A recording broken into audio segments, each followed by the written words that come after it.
keep on thinking your shirt says Dick.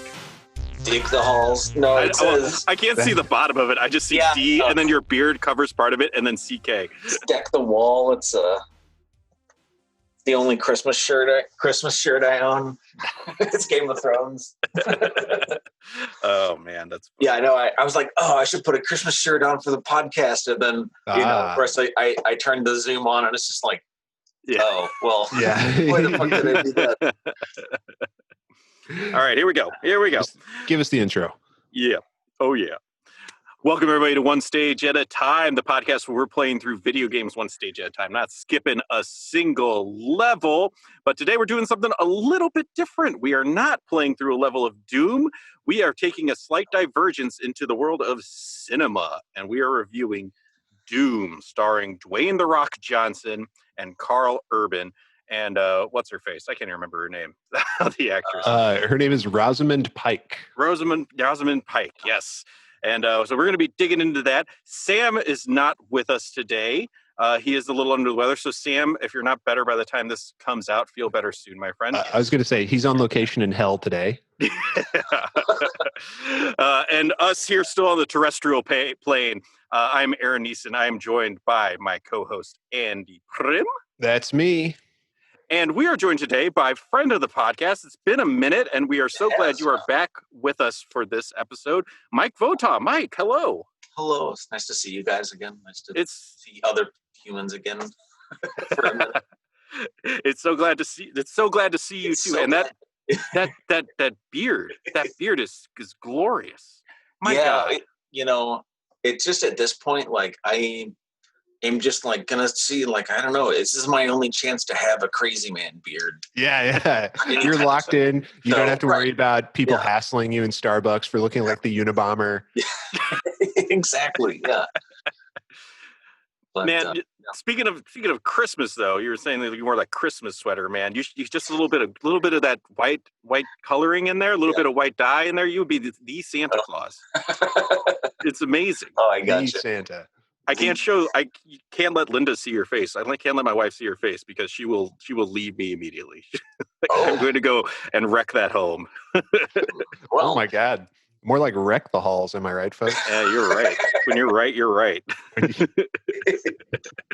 But gentlemen, let's talk about Doom.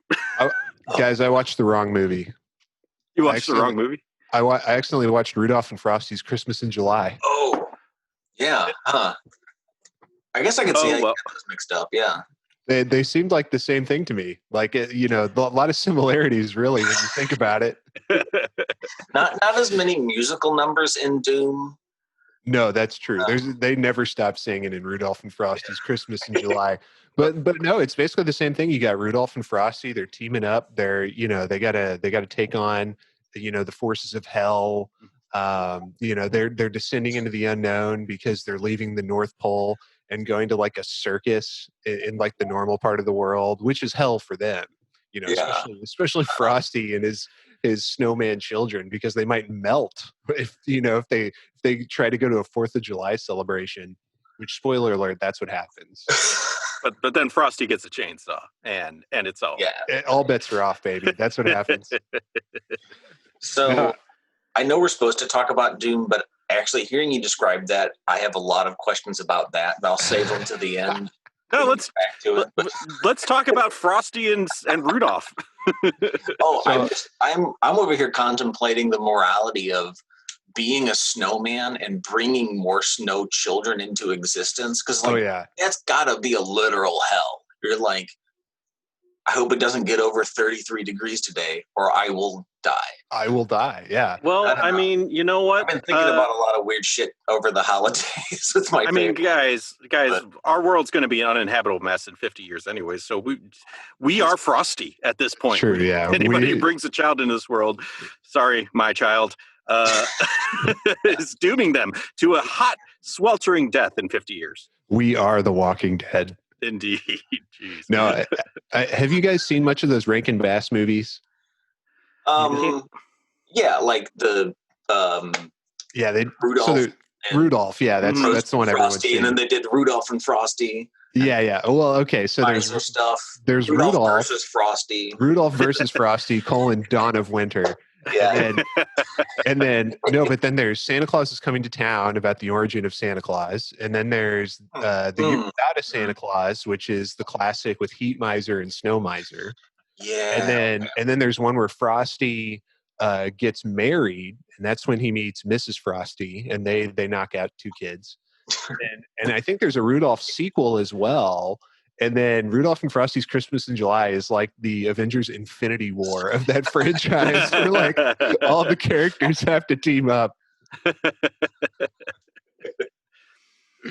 Yeah, so that's what I did over the holidays. In case you're wondering what effect pandemic has had on me, it's just been nothing but Rankin and Bass specials. Yeah. Have you enjoyed your descent into madness, Andy? Has it been a fun ride? It could be worse. From what I hear, we could be watching the next Doom movie, which is what we're going to do after this one. Yeah, well, maybe we shall, but I suppose, why don't we, enough screwing around. Let's get to the topic at hand. Doom from 2005. I got to tell you, I remember when this came out in theaters. We were in college, and I remember seeing like the trailers for it and thinking, that movie looks kind of cool. I kind of want to see that movie. Mm-hmm. Did you see this in theaters? No. Yeah, I did see it in theaters, I think. Yeah, I saw it in theaters. And I wasn't like the biggest Doom fan, so like at the time I wasn't like thoroughly disappointed. I was like, that was kind of a fun action film, I guess. It was kind of cool, kind of got a couple scary moments, but like I wasn't like upset. Now that I am a Doom fan, I'm like, fuck this movie. Yeah.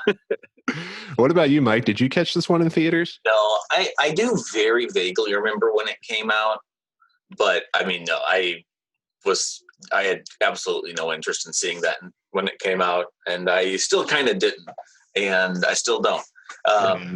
But yeah, this was the first viewing for me, first and probably only viewing of this one for me. And I got to say, what a ride it was. I mean, we can save our review, type recommendations for the end, but I'll say bad, but not as bad as I thought it was going to be. Yeah. It's a movie that doesn't do anything particularly wrong.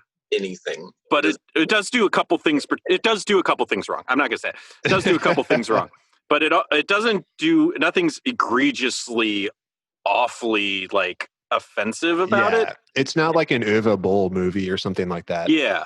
Right. It's thoroughly mediocre. It never gets into awful territory, but it never gets into good territory either. It's like the first Mila Jovovich Resident Evil movie, and not like the 2nd through 7th Mila Jovovich Resident Evil movie. It's almost exactly the first Mila Jovovich Resident Evil movie. It's just the same level of boring, the same level of homage to the games, the same level of like not quite getting it right.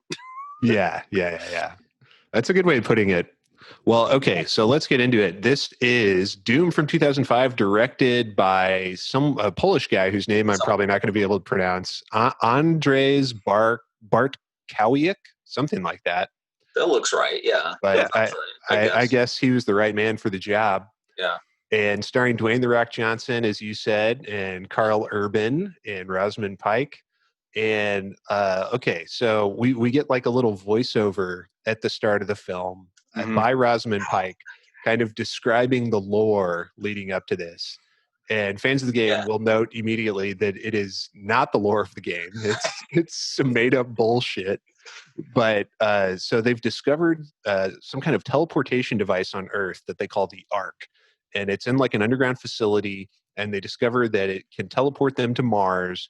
And on Mars, they find a bunch of ruins that they're like looking into. And but of course, all does not go well. And this takes place, I believe, in the year 2026. Or at least I think that's when they say they discover the Ark. Maybe that's it. Later on. It takes place in 2046, 20 years later. Oh, okay. All right. So 20 years later, we've opened the Ark of the Covenant. All of our faces have melted. And we open on, after the little prologue, we open on a bunch of extremely fucked scientists running through like some narrow. These look like utility door or like corridors, like in like an office building that no one would ever go into except for like the utility guys running for your life. But apparently it's just like normal hallways in the Mars facility. Yeah. But yeah, these scientists are the most fucked that anyone has ever been. They're like, you immediately know they're just all fucked. But they're running away from something that's chasing them. We don't really get a good look at it. One of them, kind of gets ahead of the others, gets through door, shuts it, and like an arm comes through the door, and he like shuts the door on the arm and like smashes it. The arm falls off. That's kind of cool. Mm-hmm. He goes up to like a video camera, and he's like, "This is a message from Dr. Carmack." Yep, there it was. I was like, I was Leo DiCaprio in that meme. Yeah. And he's like, we need to implement the quarantine. And that's kind of our setup here. So we've got Carmack, John Carmack, an homage to him. I will note that there is no character named Romero or Peterson or Hall in this film. Right. It's only Carmack who got the nod here. Yeah, that's interesting. At this time, I mean, all those other guys had been, booted out of id Software, and it was pretty much just John Carmack. Yeah. No, yeah. So I guess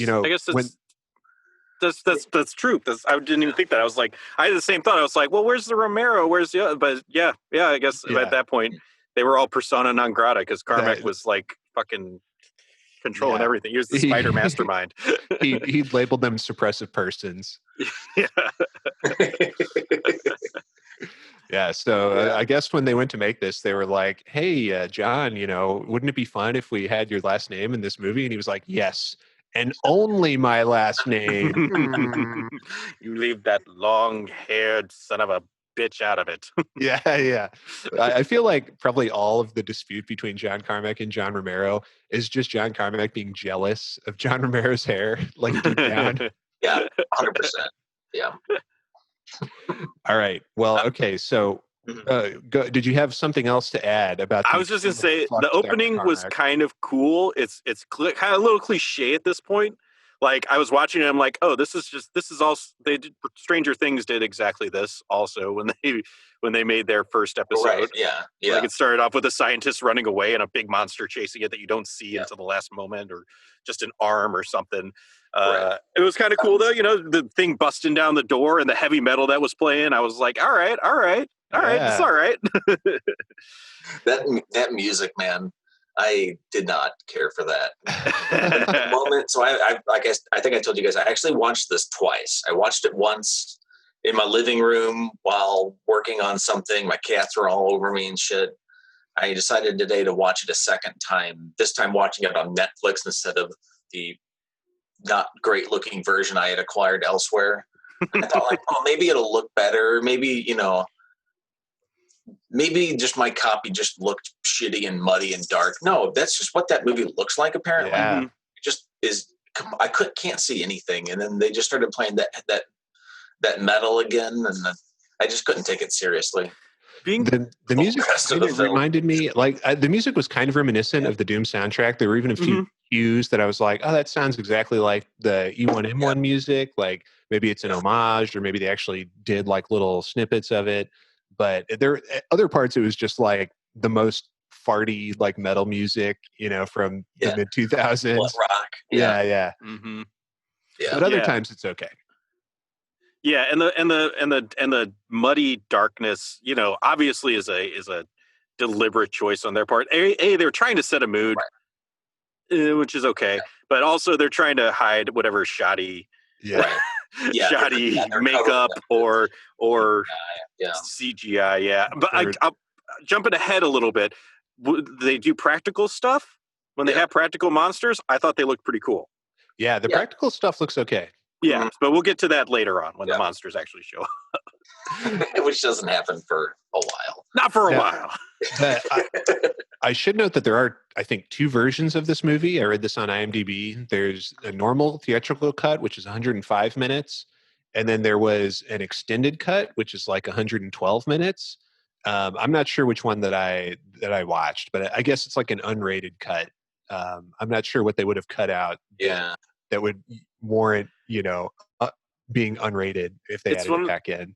They don't have to necessarily cuts, like it could, they just don't submit that version for a rating. Right. Like, okay. Right. The thing is, like, like it's the same thing that's going on with Justice League coming up. It's like, who wants more of a shit movie? I do. me, I do. No, like Justice League was god awful. It's not all Joss Whedon's fault.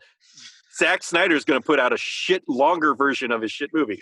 Like, we didn't need more of Doom. It's not a very good movie. If you believe in the auteur theory of cinema, then you know that you can't let the studio monkey around with his vision and bring in other directors to make this Frankenstein of a movie. You gotta let the filmmaker make the film.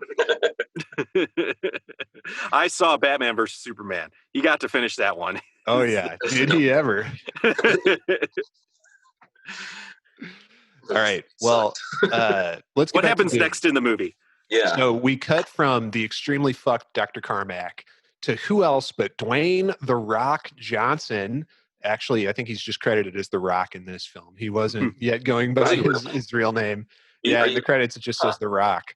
This is just after Scorpion King. Like, he is like, he's on the precipice of busting into true movie stardom, superstardom. He was still, in the ring a lot of the time, taking Stone Cold Stunners like a champ. Giving the people's eyebrow like his life depended on it. Yeah, slinging them elbows. But here he is, shirtless and beautiful. And he's got the word Semper Fi tattooed on his back. And he's portraying a character named Sarge. We never learn any other name for him. He's just called Sarge. Yeah. He's a bit smaller than we're used to him these days, also. That's true, yeah. He's a leaner Rock. So, yeah. It's weird how, like, older guys, like, who are still buff just get increasingly jacked to, like, compensate for, like, their additional mass. Mm-hmm. You look at Hugh Jackman from X-Men 1 versus Hugh Jackman and Wolverine. It's insane. The skin gets looser, so they have to have more muscle to fill it out, Yeah. It starts sagging a little bit. They got to blow themselves up like a balloon. They got like one of those little like carnival plungers. Exactly. Like Bugs Bunny would do to lift that giant weight. Yeah.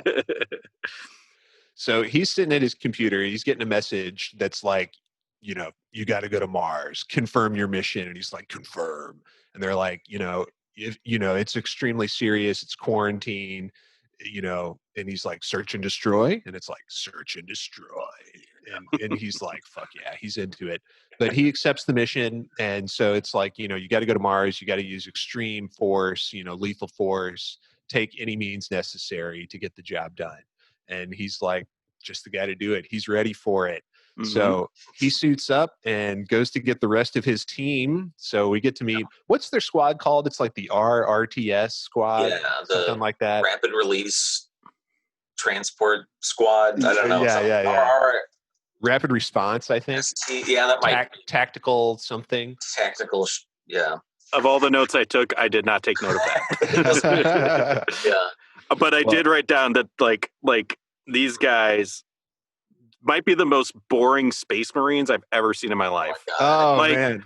Like their personalities are so cliche. Like their personalities are just like blah. And then they're like their outfits. You look at Aliens and those Space Marines and how they like look like Vietnam fucking soldiers. All their armor and stuff is like personalized and looks pretty cool. These guys are like wearing sweats. Well, they're getting ready to go on vacation, so they're well, after they suit up, but first we meet them. Oh yeah. Yeah. We meet them all pretty quick, and they are pretty broad and cliche. Like there's the religious one, there's the goofy one, there's the perverted one, and then I think they like introduce it in a pretty effective way. Like you immediately kind of like get it. Like, oh, these are all their traits.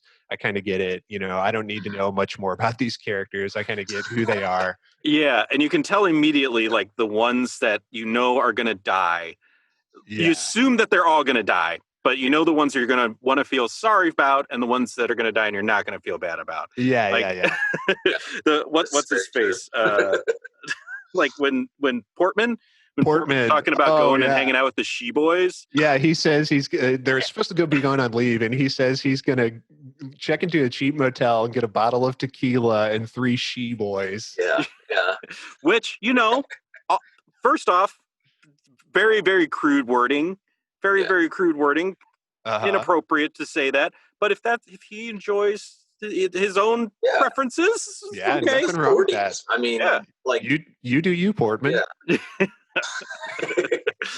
So Portman, who may be my favorite character in the movie, is portrayed by an actor named Richard Brake, who's worked a lot. You've probably seen him in something. He was Joe Chill in Batman Begins. Mm-hmm. He was also the Night King on Game of Thrones, but only in seasons 4 and 5. After that, he was replaced by another guy, I think, for like. So was he the like in the shots where he's still human, like the human version of the Night King? Maybe, but also in makeup. Like he had prosthetics on. Like the Night King's not just CG, believe it or not. It's actually a guy wearing prosthetics, and then they do more CG over. Yeah, of course, yeah. But in the episode Hard Home, that's him portraying the Night King. And most recently, he's on season 2 of The Mandalorian. He is, if you've seen it, he's the Imperial guy that Bill Burr and Mando meet up with in the second last episode. Yeah, that was totally. Him. That was him, yeah. He did a great job. He did, yeah. I like Richard Brake. Yeah, he's a good actor. It was. I had just watched that episode, and then I saw this, and I was like, "Holy shit, what a coincidence!" Yeah. But I think Richard Brake does a great job, and like I said, Portman's probably the best character in this movie. He's a good character. Like he's a disgusting like sex pest, but he's also like probably has the best head on his shoulders. I was going to say, I wrote down a couple of times. I was like, Portman's making some good points in this movie. I wrote that down later on. You know what? Real quick before, what made me laugh in this scene was the 2046 Game Gear that one of the characters was playing. Yeah. Well, okay. I forgot about that. Yeah. Here's the thing about that. Believe it or not, that game he's playing, Galaxian 2, is a real game that came out in the 70s or 80s. Galaxian 2, it was like a handheld version of the classic arcade game Galaxian, which is like it's like a Space Invaders clone, but like it's like, I don't know, it's one of those things where like it was just a clone of Space Invaders, but it did it better, so people remember Galaxian as like a better game. But Galaxian 2 is not 2 because it's a sequel. It's called 2 because it was a competitive game that 2 people would play. One would play the aliens and one would play like the spaceship. And so he's actually holding it the wrong way. It's supposed to be vertical. One person holds one side, one holds the other side. You couldn't actually play it the way that he's holding it in the game. You've taken me on a roller coaster here because you were like, that's actually an old game from way back in the day. And I was like, oh, he's our people. He's a retro gamer. He would love our podcast. He would. But then you're like, and he's holding it completely wrong and you wouldn't actually be able to play like that. It's like, he's a poser. Kill him. Fake gamer. I'm glad he dies.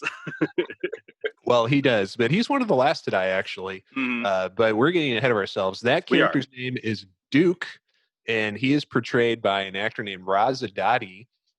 My girlfriend referred to him as Dime Store LL Cool J when we were watching this. The producers saw Deep Blue Sea and they were like, "Ah, man, we should get LL Cool J for our movie Doom." And they called him and he was like, "Fuck no." And they were like, "All right, well, who can we get on the cheap that's like a Walmart version of LL Cool J?" But Razadadi's been in a bunch of stuff. He was in Amistad as one of the enslaved people that breaks free on the ship. He was also in Resident Evil Apocalypse and a bunch of other bad movies. And a lot of TV and stuff. So he's worked, but he's not a household name exactly. C-list maybe, perhaps. Yeah. Something like that. But he's kind of established as like kind of the fun-loving one who's, he's not as psychotic as the rest of them. We don't have to go through each and every member of the squad at this point. They'll all get their time to shine. But we're quick cuts of kind of all of them. Yeah. And then, of course, we meet our perhaps main character, Grim. His name is John Reaper, and his nickname is Grim. Yeah. They couldn't be satisfied just calling him Reaper. They had to call him Grim as well. Yeah. But this is our boy Carl Urban doing his best to do an American accent, but you know, he hadn't quite perfected it at this point, if he ever did. That Well, makes this so is much sense, man. Okay. it's funny because this is post Lord of the Rings. This dude's already an established awesome actor, like good actor. He's working and he's fucking kicking ass, and then he does this, and he's what a thing to follow up Lord of the Rings with. Well, and to be fair, he's a fairly minor character in that Lord of the Rings trilogy. Like he's kind of in Two Towers as Yomer, but really, like for a lot of it, he's just off like riding with the Riders of Rohan. This is true. Shows up at the last minute. And I guess he's in the third one a little more too. But Carl Urban, you know, he wasn't a household name at this point like he is now. Yes. But he's good in this movie though, I think. Mm-hmm. Yeah, that's true. Apart from like, you know, trying his best to do an American accent. He does the best he can with the material he's given. I think he does a fine job. Yeah. That's fair. So The Rock busts the door down and he's like, suit up, you know, leave is canceled. We've got a mission. And he's, you know, they got to go to the portal, the Ark, and go to Mars for this quarantine type mission. And immediately, you know, Grimm gets kind of like a look like Mars, you know, and The Rock, you know, kind of pulls him aside and it's like, you don't have to go on this mission. Take your leave. You know, it's fine. But we don't hear, you know, what that's about. It's just like, you know, for something about Mars is a problem for him. So then, you know, everyone's running out there. They're getting suited up. There's a really funny little cut where like they're all like running by, you know, they're going up the stairs and Sarge looks down and sees that Portman is wearing like these like spotless white loafers. Right, yeah. And he just like rolls his eyes like, oh, Portman. What a character that Portman is. For wearing molester. I mean, just, yeah. But they all jump on the chopper there, and you know they're all suited up and ready to go. And then Reaper jumps on at the last minute and insists that he's going along too. And we find out that he has a sister that he hasn't seen in like 10 years who's on Mars, and so presumably they're going to have to run into each other. I forget if we know that at this point or not, but you know, pretty soon we figure that out. Yeah, we don't find out till they get there. Because they land and there's a moment between the two, and then another character comments like, "Oh man, your ex or something," and he's like, "My sister," or whatever. Oh yeah. So we know there's a person. We're just not sure what the relationship is. Yeah, exactly. Yeah. All right, so they get on the chopper. At first, I was like, "Where the fuck are they going?" Because I hadn't really paid attention to the opening prologue, and I was like, "Are they going to fly to Mars on this helicopter? Like, what's going on?" Yeah. But no, they fly to a field in the middle of nowhere. And there's like a ring with like little lights on the ground. And then an elevator comes up out of the ground. They all get in the elevator and go down. Not just an elevator, an extremely elaborate elevator. Like it unfolds out of the ground, out of the earth. And I was like, wait, they just sort of is this a teleport? They just sort of stumbled across this thing in the field and it opens up and it's like, hey guys, check it out. It's like, but no, it's an elevator that takes them way, way down to the Ark. Yes. So it's like a futuristic science base. There's scientists running around everywhere. They, you know, pretty quickly get to the Ark, which is like there's like this circle in the ground, and then like this goop of like blobby mercury comes up out of it, and one by one like sucks them in and sends them to Mars. And I feel like have we like there's so this bloopy globby mercury thing. This is like a trope that I'm sure I've seen in like a million movies, but like. Was it a trope at the time, or was this Okay, so I know for a fact that obviously like Sphere and The Abyss had already come out. Those came out in like the 80s or early 90s. Stargate had it wasn't like, you know, I mean, it was a shimmering, a screen of goop that you had to walk through. But yeah, like it wasn't, honestly, like I thought the elevator was more impressive looking than the actual Ark, you know. It's just like it was like a weird fake out almost. Like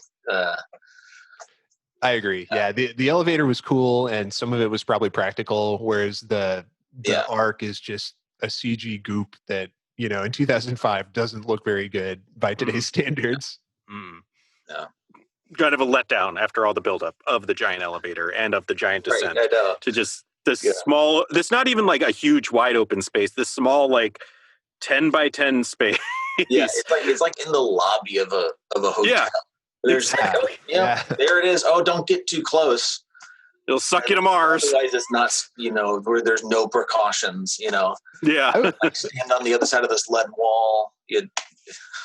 The don't get too close thing was weird to me because they were like, don't get too close or you might get sucked in. And I was like, isn't that the point? Right. Yeah. Aren't they trying to get sucked in? Don't get too close. Yet. Yeah. Now. Don't get too close. It might work as intended. Yeah. You might get where you're going. Portman's like, oh, baby, I can't wait to get sucked into that goop monster. Well, you got to make it weird, Portman. I bet it's all warm and moist in there. Ooh, I remember one time in Tijuana, I had a bottle of tequila and 3 ladyboy goop monsters. Amazing. Oh man. Okay, so they all get sucked in. Then they do kind of quick cut thing, like it gets Reaper first, and then they smash cut to them all on Mars, and they're all like throwing up because going through it is really traumatic. And on the other side on Mars is a pretty much identical room, but it's there's fewer people in there. And then they started something about a 6-hour quarantine. So they're shutting it down. They're not opening it back up for 6 hours now that they're through here. He's taking it seriously. And then we meet probably the weirdest character in the movie, Pinky, Marcus Pinzarowski, a.k.a. Pinky, portrayed by Dexter Fletcher, who is an actor who's been in a bunch of stuff. But more recently, he's a director. He came in and finished that Queen movie after what's-his-name got fired for being a creepy sex pervert, Bryan Singer. And then he also did the Elton John movie, Rocket Man, recently. Oh, interesting. So okay, that is this person, Dexter. He's got a real niche going, huh? Yeah, he has a real job. he's not just in shitty video game movies. This is not the last time we see him. No. But Aaron, do you want to describe Dexter Fletcher's character for us? He's a weird. Yeah. Okay, I can try. I guess this gentleman. We see him. He is a disabled gentleman. He has an accident has befallen him when traveling through the Ark, if I'm not mistaken, right? Yeah. He was traveling through the Ark, and it severed him at the midsection. And instead of just being in a regular wheelchair, he's in this like robotic wheelchair that he's like physically attached to, which seems very impractical. Very impractical. It really does. So it's just on. How does he poop? How does he go to the bathroom? In that, I assume the chair just sucks it out of him. I don't know. Sucks it out of him and just leaves a streak on the floor as he's rolling along. I don't know. He'll just be rolling along and he's like, oh, Sarge, hold on 1 second. Okay, let's go. Yeah, basically. But he's the tech guy for the Ark, the whole thing. He runs it, I guess, and he's also a coward, as we find out later on. Do you think as soon as they saw Pinky, Portman was like, one time I was in Tijuana with a bottle of tequila and a ladyboy whose bottom half was just a wheel? No. He would have been way creepier if that was the case. He would have true. They would have had a close up of him like licking his lips, like. Oh yeah, that's true. Yeah. Was this before or after he started trying to ask women to let him inspect them, strip search them? That's the very next scene. Oh, okay, yeah. Like they tell Pinky, like 6-hour quarantine. We're leaving you here. Don't let anyone in or out. And they leave a guy named Mac behind. And Mac is played by nobody, so we don't need to talk about it. But he's the Asian American member of the squad. Right. I think he says his full name at one point, and it's Japanese. Even though the actor is Chinese, but don't worry about it. Right, of course, yeah. This is Mac. He has like 2 lines in the movie. Don't worry about it. I forgot all about him. Yeah, it's a completely unnecessary scene. Like, it's just like, oh, okay, so in 2046, we're still just like kind of racist and ignorant. Oh, yeah. About names. Like, I don't know. The more things change, the more they stay the same. Yeah. I mean, if you think that it's not going to be that way, Mike, I'm really just sorry, saying. It could be, maybe. In the military, it's definitely going to be much more. Yeah, this is not a flattering portrayal of the military. Dude. These are like the elite forces. They're like guys like Portman in. That's what at one point it hit me. I'm like, these are the best people they could find to send to do this, and they're doing a fucking awful job. They really are. This is where it starts. Like, they just start at the very beginning, just doing stupid things. Like, nowhere to go but up, baby. Why not?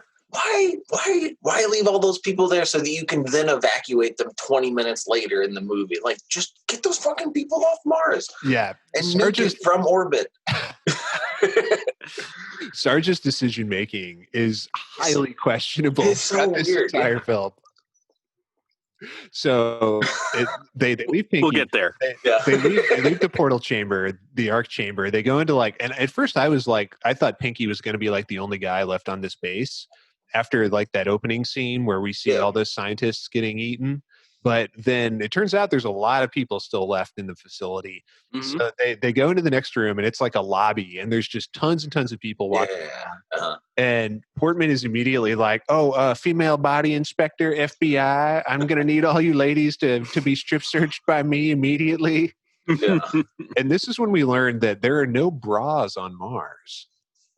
Well, there's less gravity on Mars. That's true. Maybe they don't need them. Good point. Yeah. That was another thing that I was disappointed about, was that they didn't do anything with that at all. It's like, I don't know. It's just nothing. The no bras thing or the both. Less gravity? I mean, I guess both. But mostly the gravity was what I was thinking about. Now, I must have totally missed the no bras thing. Yeah, I wasn't staring at their tits for I guess I just have different priorities than you guys. But the extras didn't have bras on. That's correct, and neither does Rosamund Pike. When we meet Rosamund Pike later, we find out that that's the case with her also. Gotcha. Okay, totally missed that. Somehow, it's just a very relaxed atmosphere on Mars. They just don't feel the need to confine themselves in that way. Let's see. Hang on. Let me see if it's in my notes somewhere, and I just forgot it. Ritualistic scarring, BFG. Computer terminal mace thing. Well, nothing about nips. Yeah. So, you guys missed out because there are some unruly nips all throughout this movie. Fuck, I'm gonna have to watch this a third time. So it is an interesting choice if you are correct, though. Like, that's an interesting why make a stylistic choice with this movie? I think why make it that. I think we know why. Free the nip, baby. Free the nip. Yeah, I guess. I don't know.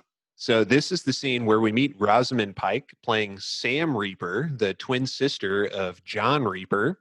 And this is the scene where I think Duke is like, "Oh, that's your ex-wife?" And he's like, "No, it's my sister," or someone else's sister. Mm-hmm. And they immediately are butting heads. They don't like each other. There's some kind of history there. Mm-hmm. And Sarge decides that we need to split up, and that and Sam is like, we need to go find this data that's in these computers. And one of the Marines is like, you can't tell us what to do. And then Sarge is like, no, actually, she's right. That's the mission. Mm-hmm. Mm-hmm. So of course they split up, because why wouldn't you? You can do more damage that way. Like, duh. Yeah. And of course he makes John and his sister be on a team together. Which, like, come on, Sarge, man, like, you know what's going on here. He was so understanding earlier in the movie, and now he's just like, you can stay on this planet far away from her, don't worry. And now he's like, you two, hold hands, be together the entire time. He's like, there's something about the thinner air in the Martian atmosphere that just turns me into a fucking asshole. So this is one of the major problems I have with the movie, is the inconsistencies of the characters, or some of them at least, especially Sarge. Like, later on, you get what they're like. You know what's happening later on, which we'll get to. But like, he is also just like kind of all over the place a little bit. Yeah, it's gradual, because like in the first scene, he's like, search and destroy, use extreme force. and he's like down for it, and he's got the Semper Fi tattoo, but then with John, he's kind of tender. He's like, you don't have to go on this mission, But also at the first, so like in that first scene, you don't get like he doesn't seem enthusiastic about it. He seems very like, okay, this is my assignment. I'm doing this. Okay, here's this and this and this. He's not like even after he gets off the con, if he had been like a little bit like bloodthirst, like he had smiled or something, like just like no, he's very committed. It was very robotic, almost like committed. That's a good way to put it. He's very committed, but he's going to leave his best guy back home just because he's got brother sister issues. It just there's some inconsistencies in his actions and words and stuff that just made it hard to get a beat on the character. Anyways, let's move on. Yeah. It's a nuanced portrayal by Dwayne The Rock Johnson. Something like that, yeah. So, of course, the team splits up. Why wouldn't they? John goes with his sister to try and retrieve some of this data. We've got a few other teams here, so maybe we can talk about some of the other minor characters. The Portman ends up going to the genetics lab with a guy who's called Goat. Goat is Churchman. Oh, right. Yeah. And Goat is played by an English actor named Ben Daniels. He's been in a ton of movies. He does a lot of theater. But the thing I knew him from was House of Cards. He's in a couple episodes as a photographer that Robin Wright Penn's character is having an affair with. Oh, okay. Yeah. What season is it? It doesn't matter. No. Season 1. She leaves for an episode because she's pissed about something, and she goes and has a fling with this photographer guy. Yeah. Okay. And then in season 2, that comes back, and they have to get him to like say that he made it up and that it wasn't real. They like blackmail him somehow. So, and then apparently he also has a small role in Rogue One as a general who's in like one scene. But to be honest, I don't remember that. But he's in it. But anyway, I think he's a good actor, and I think he's pretty good in this movie. He just doesn't have a ton to do. But his whole thing is being Churchman. There's a part later where he accidentally knocks a barrel over when they're trying to be sneaky, and we see that he's doing he carves a little cross into his skin to like punish himself. Yeah. So he's like very committed to his faith. So it's great. He's psychotic. Like Peter's being committed to your faith, and then there's oops, I knocked a barrel over. Time to cut myself. Well, to be fair, he didn't cut himself because he knocked the barrel over. He cut himself because he said "God damn it" afterward. That's right. That's right. The Lord's name in vain, which doesn't really make it better, but it's like less arbitrary, I guess. No, it's worse. Like you could almost be like, I endangered my team. I put the mission at risk. I put my team members' lives at risk by knocking over this barrel, giving away our position or something. But no, it's like I said, God damn it. It's the classic double standard about like church people, like murder and violence and all that shit, that's okay. But if you take the Lord's name in vain, you're going to hell. Or if you see a boob on TV, you're going to hell. I'm in an elite wet works squad. Yeah, right. Yeah, assigned to assassinate and kill people all left and right. But I said, God damn it, I'm going to cut a cross an inch thick into my skin. He's like, oh, when I get home, Father Mulcahy's going to make me say so many Hail Marys. Yeah, I just wrote down all his Bible shit. That was my that was my note about that. Like, and ritualistic scarring too, but ridiculous. Well, so they're searching the genetics lab, and this is the part where they find hell in a cell, as I called it. It's like this little, it's this pit in the ground that they see, and there's like some kind of equipment down there.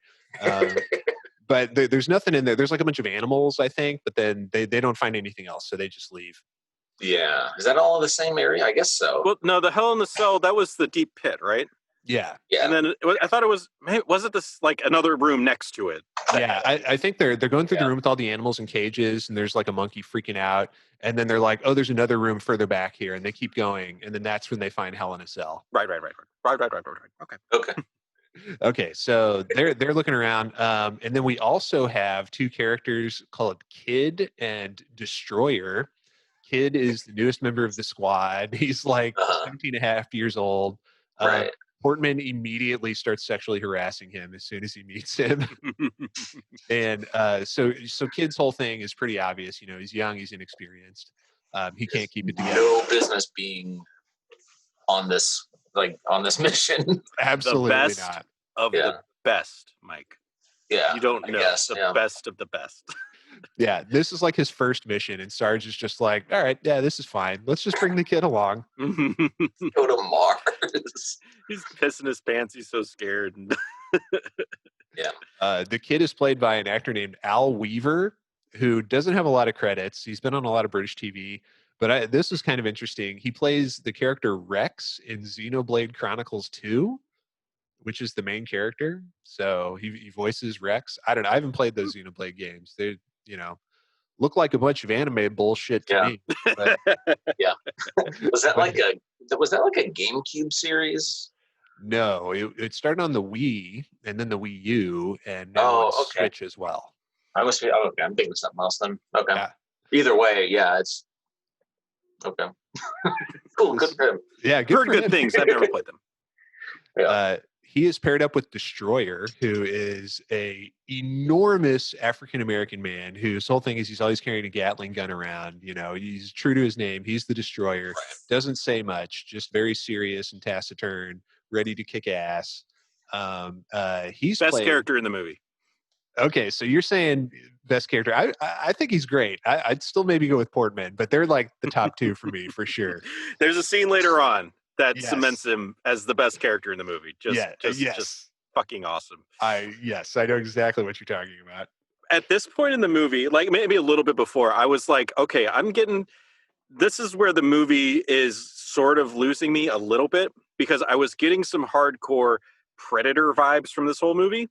Yeah. When we should have been getting Aliens vibes. Yeah. Yes. That's true. Like, we should have been more scared of what was going on around us. And we have these goofy characters and whatever, but like, we don't, none of it was like, the tension wasn't there. It wasn't doing that well enough for what the scene was and how everything is so shrouded in mystery. Like, it was a little too goofy. Like, it was trying to take itself seriously at some points, but then at other points it's like got this. Yeah. It just wasn't quite there yet. Again, not bad, but not good either. Like, they just couldn't make up their mind on what they wanted to thematically rip off. Almost. Yeah. It was like they just ripped up a bunch of plot pieces and put them in a coffee can and shook it up and whatever fell out. The whole movie is like this, from even the premise of the monsters. When we get there, like, they don't go enough into the goofy stuff for it to be fun, but they don't go enough into the terror stuff for it to be scary. Like, it's just all this middle of the road stuff that just makes it utterly forgettable, really. Yeah, what they needed was a singular creative vision from an auteur like Zack Snyder. They should have released the Snyder cut of Doom. It's somehow longer. Yeah. Yeah. He does like 6 months of additional filming. So Destroyer is played by an actor named Diobia Opare, who's, again, another Brit. He's been on a lot of British TV, I think. But he's done a few things. You might remember he was Aryo Hotah on Game of Thrones. So we've got another Game of Thrones alumnus. Which character was that? That's the big guy with the halberd that defends Doran Martell. Okay. Yeah. He's set up as like a really badass knight, like enforcer type guy. And then because the whole Doran subplot comes to nothing, like there's just a scene where he and Doran just get murdered immediately. Like, a few episodes in. And then that's just that for him. He doesn't really get to do anything at all. The Destroyer. Yeah, that's the Destroyer. Aryo Hotah, who no one cares about, but he's in there. And he was also the paramedic in Dredd. So I think he's the character who's like Dredd meets him when he first gets there, and he's like kind of helpful. And then later, when the other judges show up, they're like, "Will you testify?" And he's like, "Sure." And they blow him away. Yeah. Tragic. God, Dredd is such a good movie. Dude, I wish we were watching Dredd instead of this movie. Okay, well, and presumably, I don't know, but maybe Carl Urban was like, oh yeah, I worked with Diobia on Doom. Maybe we should get him for Dredd as well. Maybe. All right, so I think that's all our characters. That's all the members of the RRTS. They're all split up. And then Sam and John. I forgot their stupid names for a second. Yeah. Reaper and Reaper. Reaper and Reaper. Right. Marley and Marley. We're Marley and Marley. Reaper and Reaper. Our parents were killed on Mars.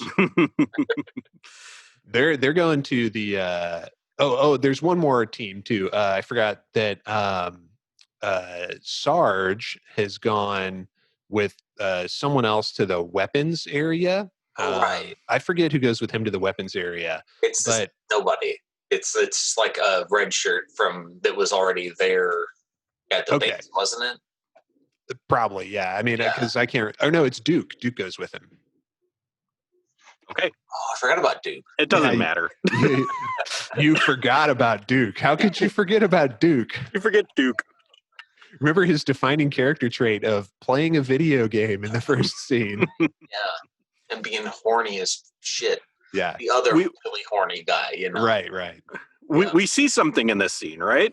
We do, yeah. So Sarge and Dime Store LL Cool J are exploring the weapons lab, and there's a BFG chamber and Sarge is like, I want to open that. And so he goes over and like punches in his codes, and it's like access denied.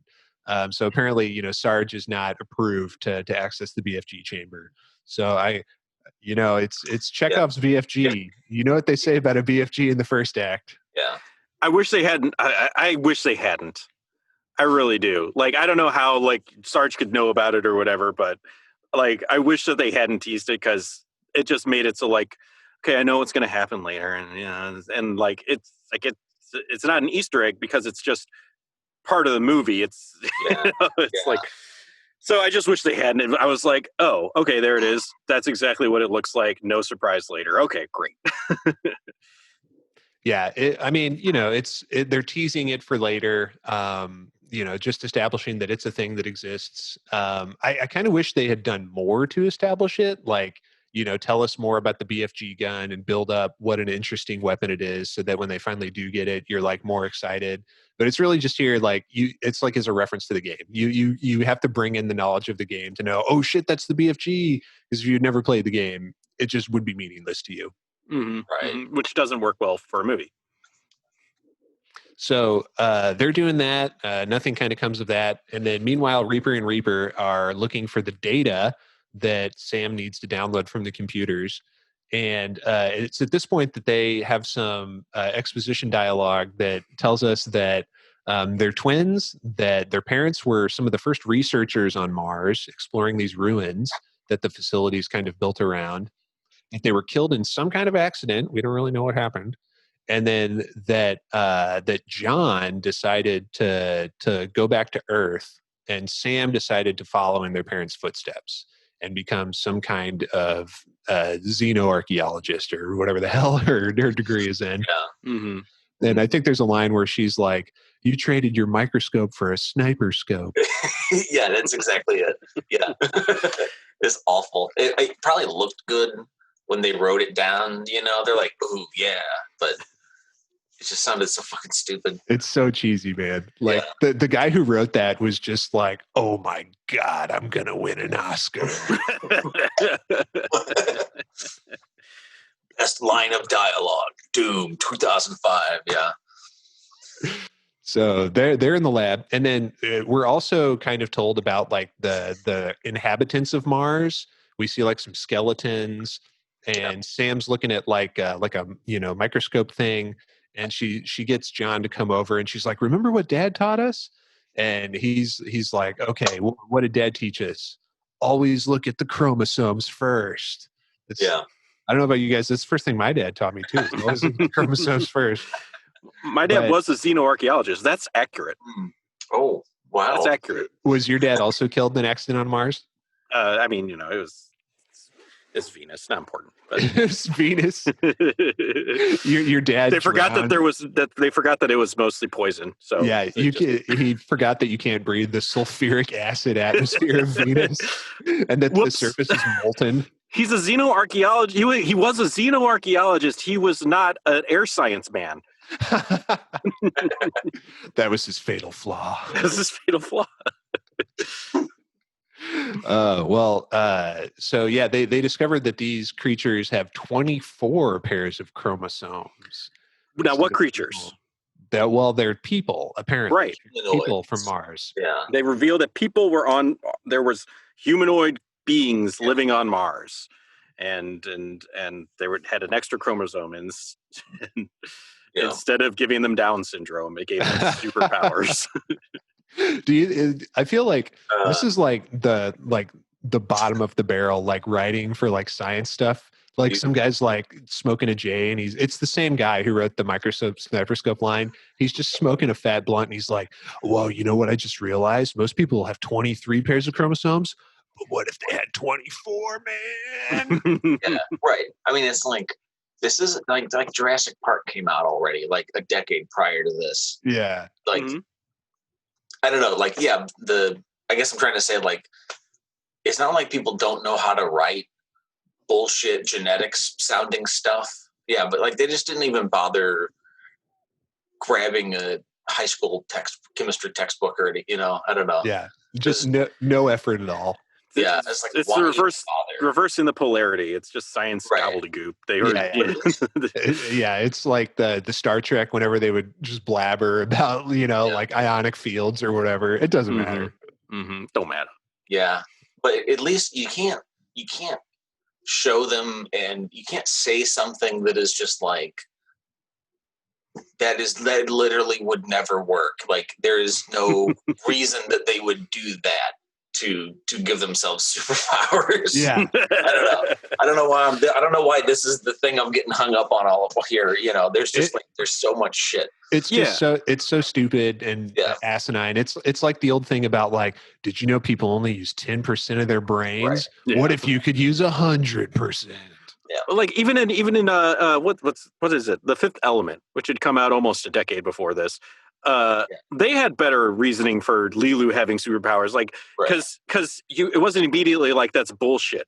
Like they were like, here's a human DNA, and here's this thing's DNA, and it was like 8 helixes or whatever going around. You're like, oh, okay, that's what this one's like 24 chromosomes. There are things that have 24 chromosomes, and they don't have superpowers. And when humans have an extra one, it doesn't work like that. Like it's just I don't know.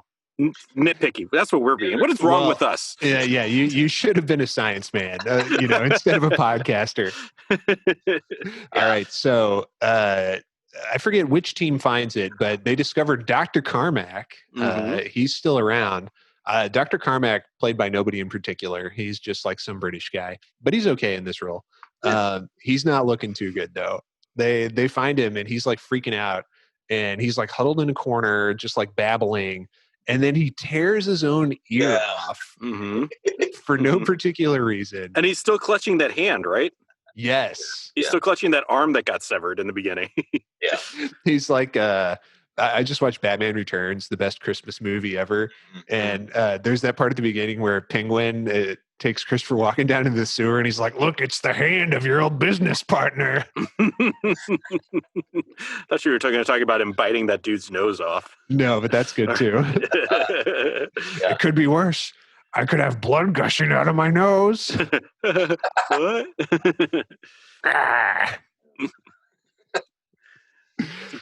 Incredible. I wish we were watching that movie. There's great many movies I wish we were watching, but we are playing Doom, so we're watching Doom. Okay, so they find Dr. Carmack. He's not doing too good. Something is amiss. They take him back to like sick bay, and they split up yet again. Only they kind of like switch up the configurations this time, so we can have more interesting character work by all the great actors in this movie. And I think they're looking for other scientists who might have survived now. But the kid is paired up with Portman this time, and the kid's having an episode, and he tells Portman like, hey, you got any? And Portman's eyes light up immediately. He's like, got any what? Because he just whatever can't wait to drug this kid. Oh yeah. No, and then Portman's like immediately thinking about, all the roofies he has on his person, different ways he can mess with this kid. He's like, helpers, downers, laughers, gassers. What do you? He just pulls out a briefcase. He's like Hunter S. Thompson in Fear and Loathing. Salt shakers of cocaine. Yeah. But apparently the kid needs some uppers, like some Adderall or something, some space Adderall to keep himself focused because it's his first mission.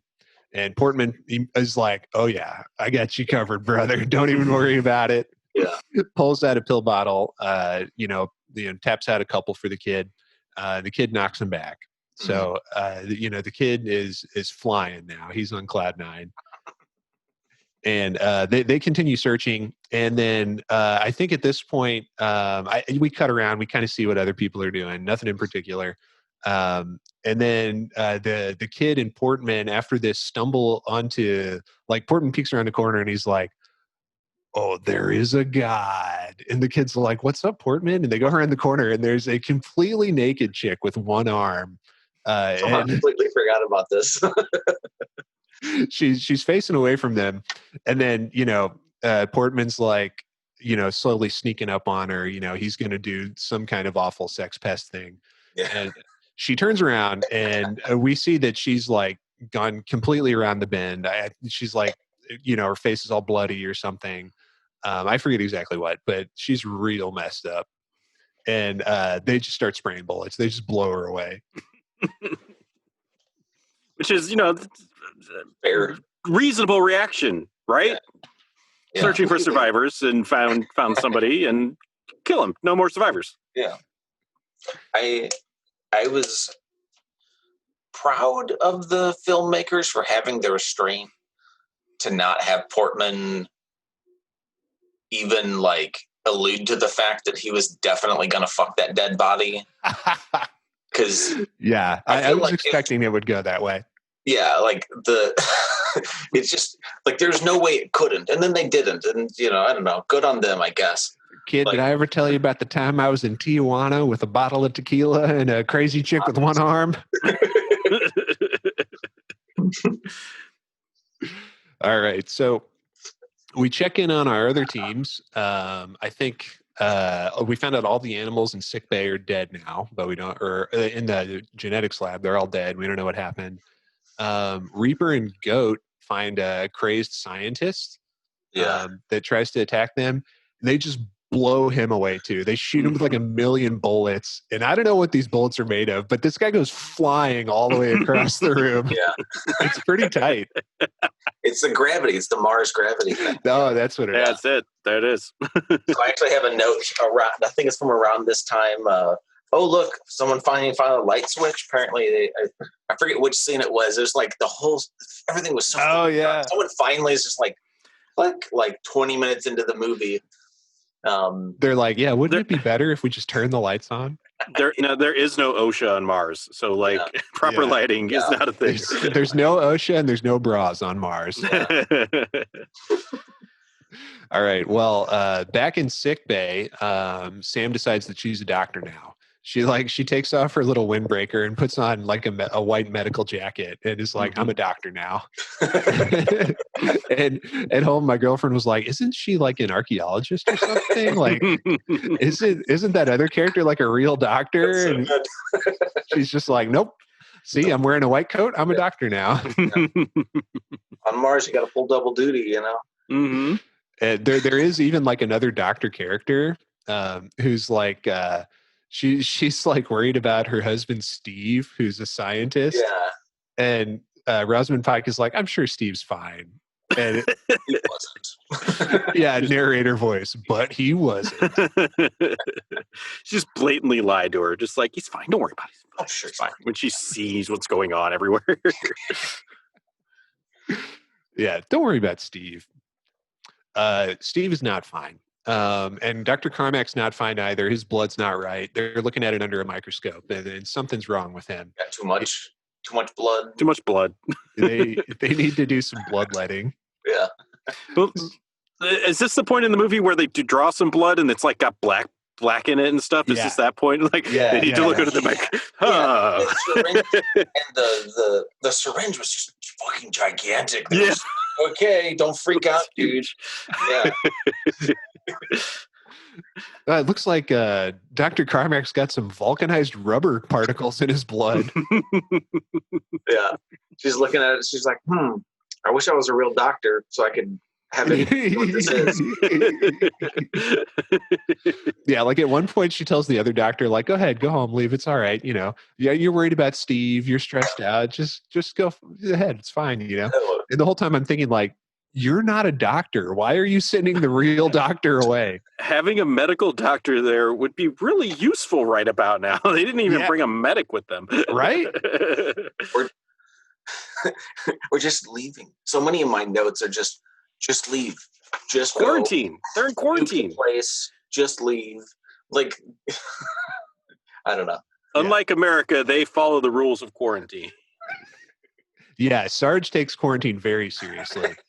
No one in or out. So the rest of the team meets back up. They go down into the sewer. They're chasing after some kind of monster or other. And Destroyer is left to guard the ladder. And Sarge is just like, Destroyer, make sure nothing gets past this. And he just nods. Doesn't say anything. He's just like, yeah, yes, I will make sure of that. The rest of the team is, stomping through the sewers. And it's at this point that Goat gets attacked by a creature. I think this creature is the Hell Knight, or maybe that's a different monster. But we see this one a few different times. It has like this tongue thing. It's like a proboscis of some kind that it like sticks into Goat's neck and like injects him with something. And anyway, Goat gets got. He's not doing good. He's like bleeding profusely from this neck wound. Reaper shoots this monster. So maybe I'm thinking of a different thing, which is the Hell Knight, but Reaper shoots this monster. I think that it's supposed to be an imp. Okay. Maybe. I think that's supposed to be an imp, and then I think the Hell Knight is the thing in the Hell in the Cell. Okay. Yeah. So we'll see it later. I think. Yeah. It's hard to. That was gripe with this. There's three monsters. Technically, there's 4 monsters in this movie, and 2 of them we can't. It's so hard to tell apart because you don't, the lighting and stuff. Dark, yeah. But anyway, Reaper kills something. He shoots it a million times and kills it. And then they take Goat back to sickbay, and Goat is clearly not going to make it, but they do their best. So sorry, I want to ask. Was it one of those 2 monsters that was the eyes in the pitch blackness? Was that scene? Was that scene, or is that later? That may be the scene. I don't remember. Only thing that I was like, holy shit, that's actually really good. I loved that shot where it's just like these 2 staring eyes in the darkness, and then the rest of them open. I was just like, yeah, that works. They did this. I think that's next because spoilers. There's eyes. I think that the eyes are next because isn't that the same? Like they're studying this creature, and then the next creature is something we've already seen before, technically, right? I don't know. Yeah, all of this part of the movie just let's let Andy continue the recap. Oh, sorry, you got all these notes written. Yeah, I'm the only one who takes this podcast seriously. this infantile podcast where we talk about video games. So they drag Goat back to sickbay. They hit him with the defibrillator a few times. It doesn't work. He's toast. He's donezo. So they zip his body up. But Sarge has also dragged the corpse of the thing Reaper killed back there, and he like throws it at Sam, and he's like, "What the fuck is that?" Great moment. and Sam's just like, I don't know what that is. And Sarge is like, quit fucking lying. Tell me what this is. Did you guys make this monster? but she doesn't know. And I think she's telling the truth. I think she actually doesn't know what happened. Although we'll find out later that Dr. Carmack totally knew what was going on here. Mm-hmm. But then we learn about the nano wall. I didn't understand what this was at first, but it's like a wall that like can be like you flip a switch and it turns into particles that you can walk through. Then you flip another switch and it turns into a wall again. And Duke is like, I fucking hate the nano wall. Yeah. He doesn't want to have to walk through it, but they make him.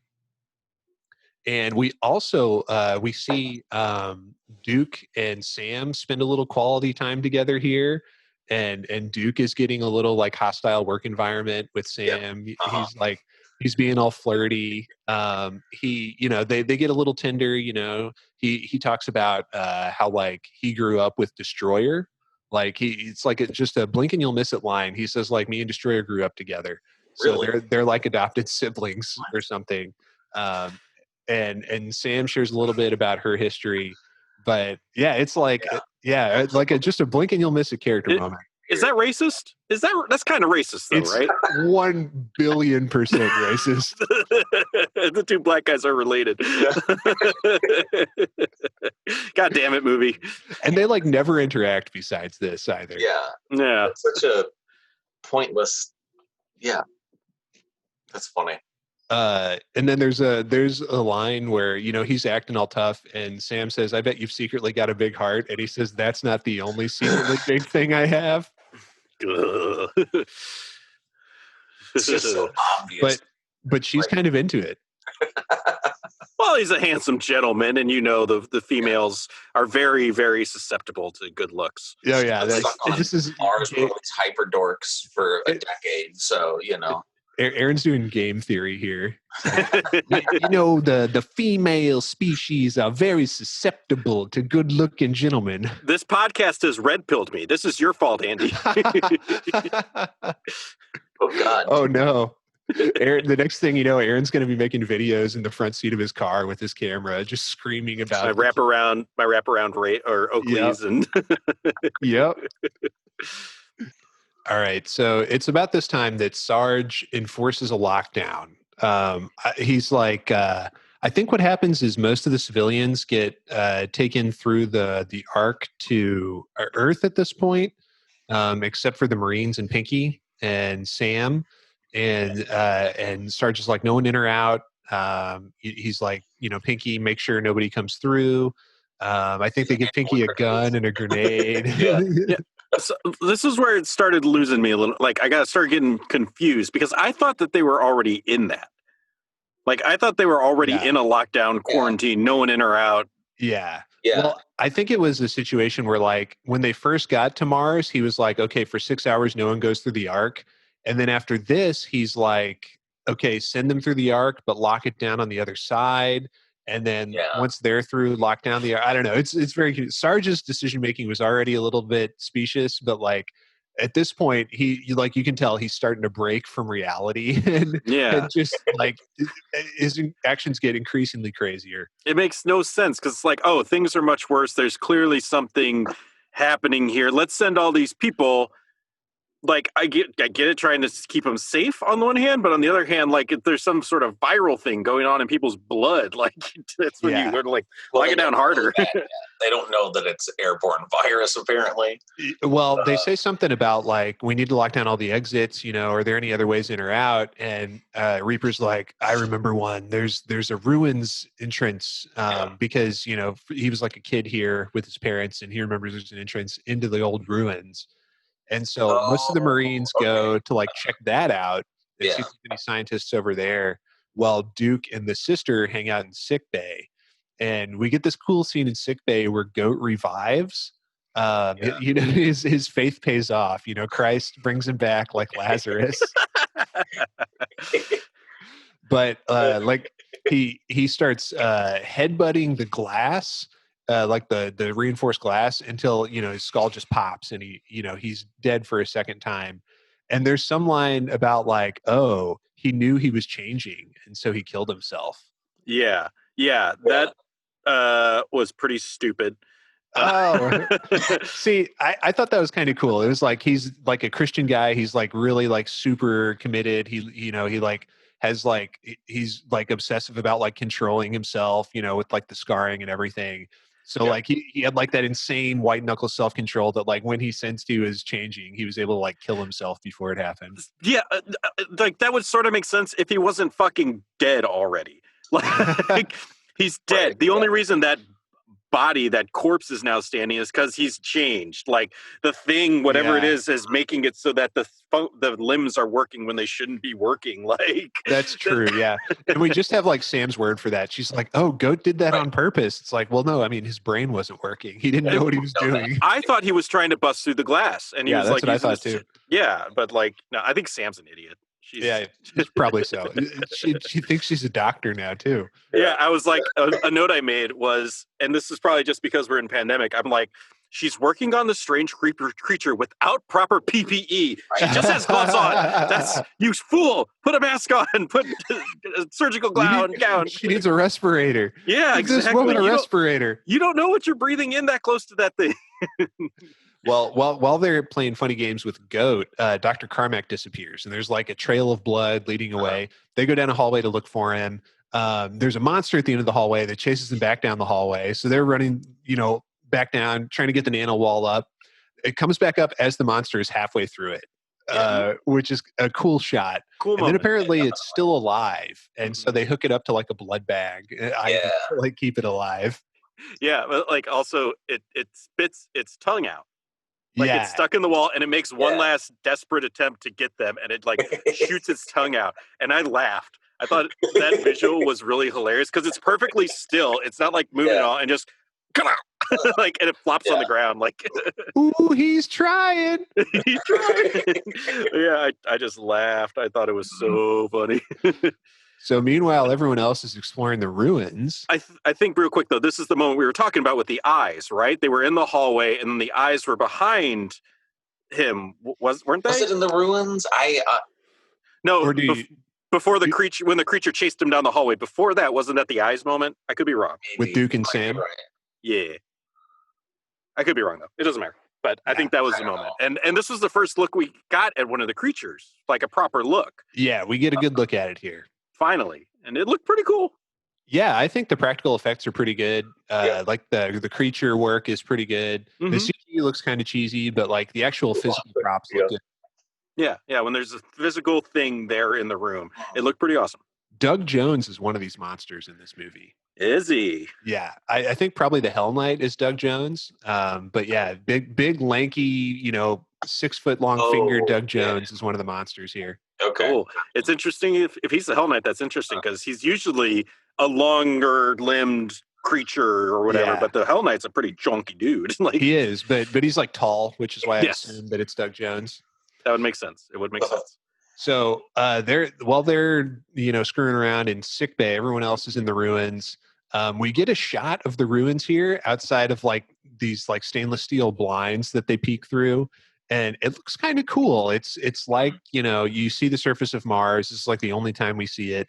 And we see like these ruins like cut out of the rock, like an ancient civilization or something. Yeah. But that's just kind of a glimpse of it. And then, presumably they're doing archaeology out there. I kind of wish we got more of that, but we don't. Yeah. So they find a bunch of dead scientists in the ruins. And I think one of them is Steve, the doctor's husband. Mm-hmm. Yeah. So R.I.P. Steve. But then a monster comes out of nowhere, and Mac, Mr. Nobody from earlier, the one that got left with Pinky, he gets his head just fucking slapped off of his shoulders. It's real tight. So Sarge is pissed. And they're kind of regrouping again, like they retreat after this. And they're kind of figuring out what to do. And Portman is like, we need to call for backup. Mm-hmm. And it's at this point you start to realize that Portman is actually the smartest person in this movie. He's the smartest, most free individual. He's got no inhibitions. He's living the best life. Yeah. So far, he hasn't hurt anybody. He's been kind of a creep, but he's self-actualized. Exactly. He knows what he likes, and he appreciates people across all genders, and he's pansexual, and he loves it. Yeah. You give him a bottle of tequila, and all bets are off. Yeah, and he's smart. He's like, no, guys, this is fucked. We need help. We're gonna die. and Sarge is like, no way. We're not calling for backup. Yeah. We are the backup. We are the backup. Yeah. Us 5 dudes and that little baby we brought who's peeing his pants right now. We're the backup. We're the backup.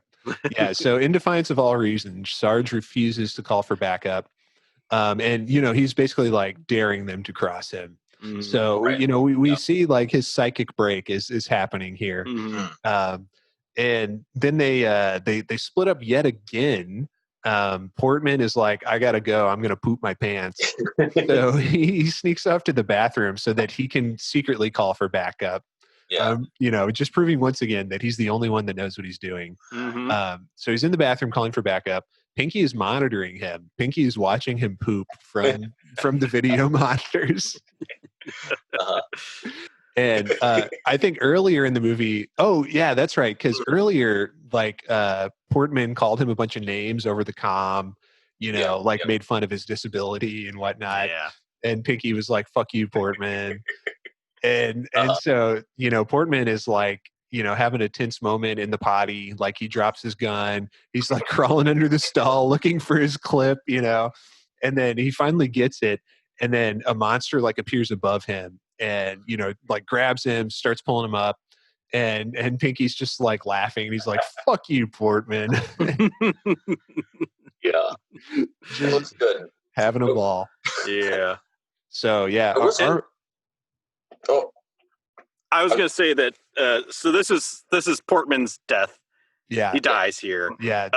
Salute to a real one. Right before he died, though, there was another moment where he's given his whole thing when he's like, "I'm not dying for some corporation's science experiments." Yeah. And I'm like, fucking right, man. No, you shouldn't. Yeah. Don't just to bolster their damn profits. Fuck them. Call it your backup. Portman's like, "I'm not going to get the vaccine just so that Johnson & Johnson can make more profits off of me." I was a little annoyed. I felt that Portman's death was a little too silly. Mm-hmm. Like it was kind of there were a little bit of goofy visuals there when he's being slammed around the bathrooms. Yeah. And we've all seen Jurassic Park. We know what happens when you split off from the rest of the group to go take a poop. Yeah. When you gotta go, you gotta go. Yeah. So the gang, Sarge uses the severed hand that they found earlier to open the BFG chamber. Yes. He finally, gets his baby. The gang goes to rescue Portman. They get there, just as Portman's being like savaged by this monster. And Sarge doesn't think twice. He just, activates the BFG. It looks kind of like the game gun, but not really. I mean, it should have a big shoulder mount thing, but it looks okay. It doesn't look like the original one, but I think it might look like some later iterations. Yeah. I didn't look into it too deeply, but I think it does look a little bit like some other ones. It does, yeah. But it fires blue energy instead of green energy, which I was like pushing my glasses up like, that's not correct. It should be green energy. Yeah.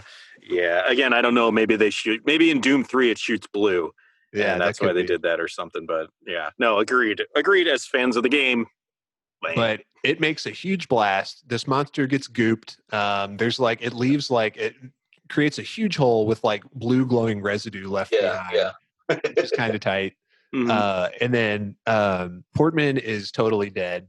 And I wasn't clear here. Did the monster kill Portman or did Sarge kill Portman?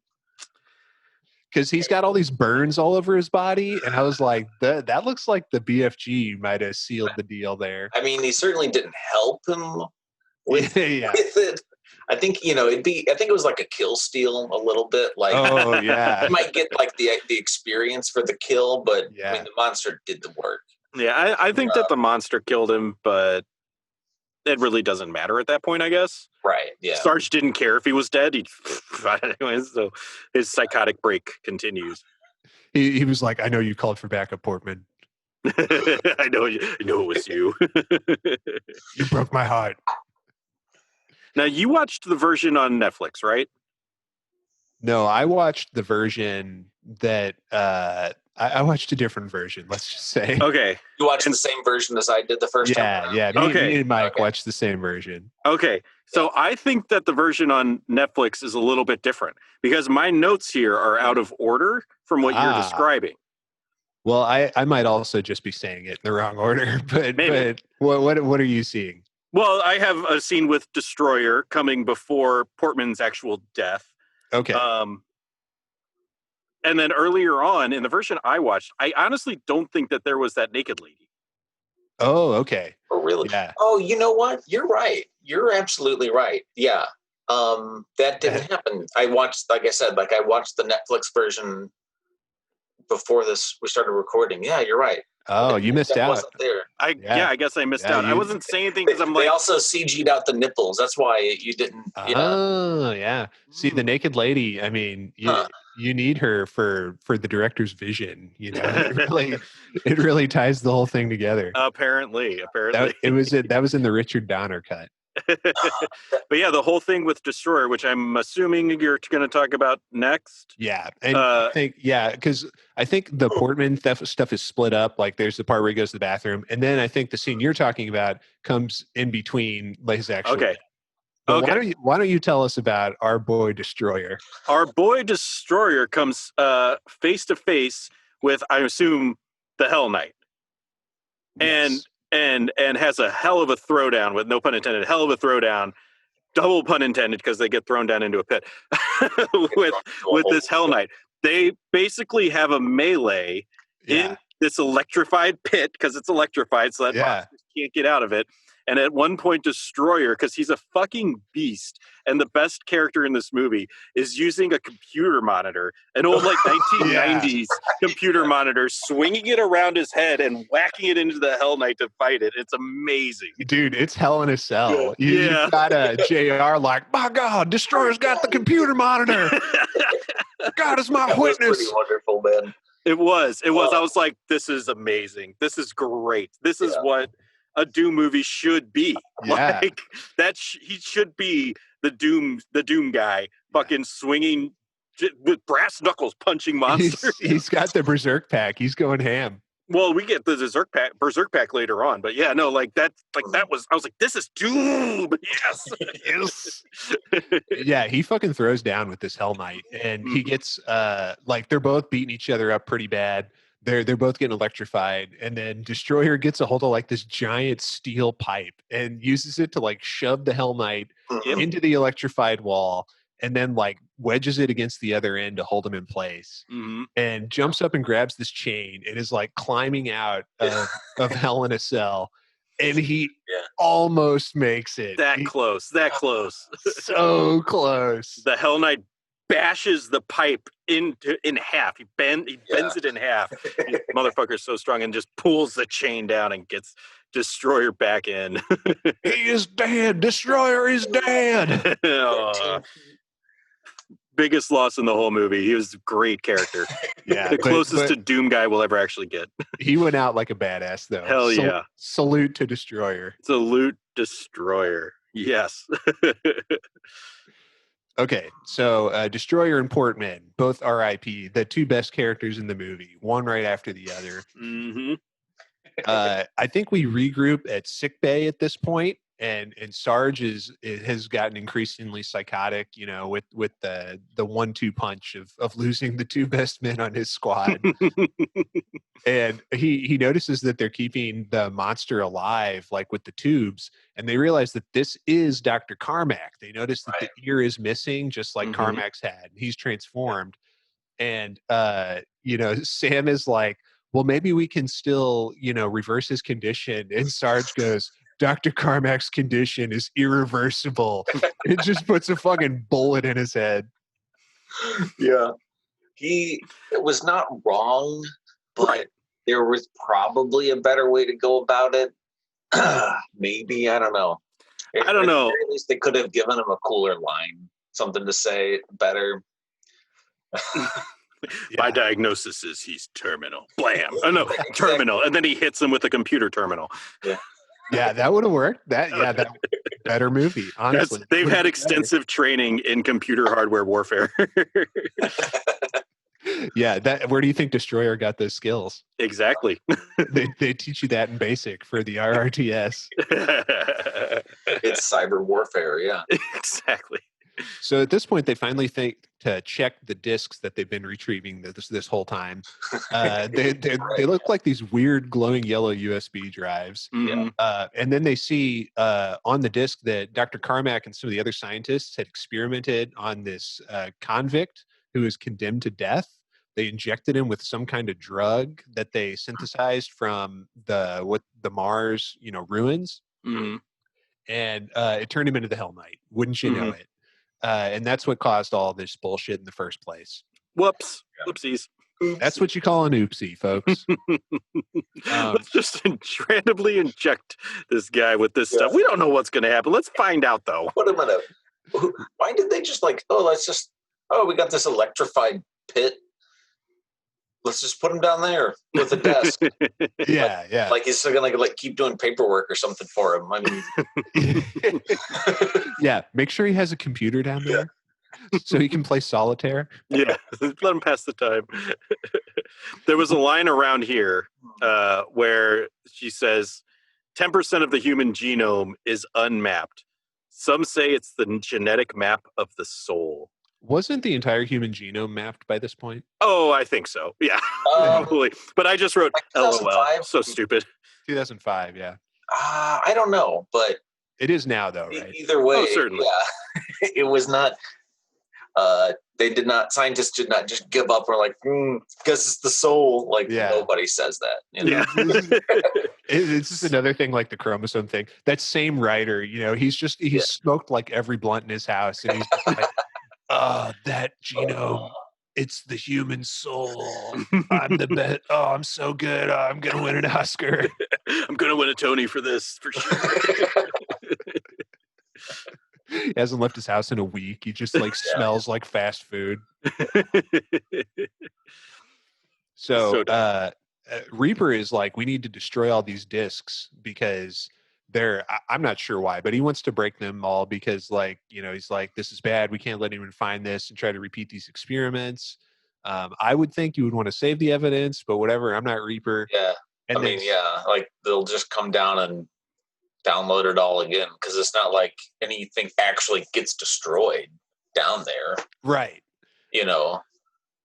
And then Sarge is like, no, we can't destroy them, and Reaper's like, didn't you see that? And he says, I didn't see shit.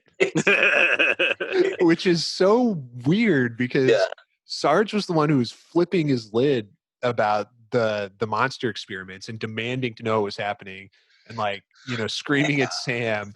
And then once he actually sees it, he's like, I didn't see shit. Yeah, he's like, oh, that's right. I work for these people. Yeah.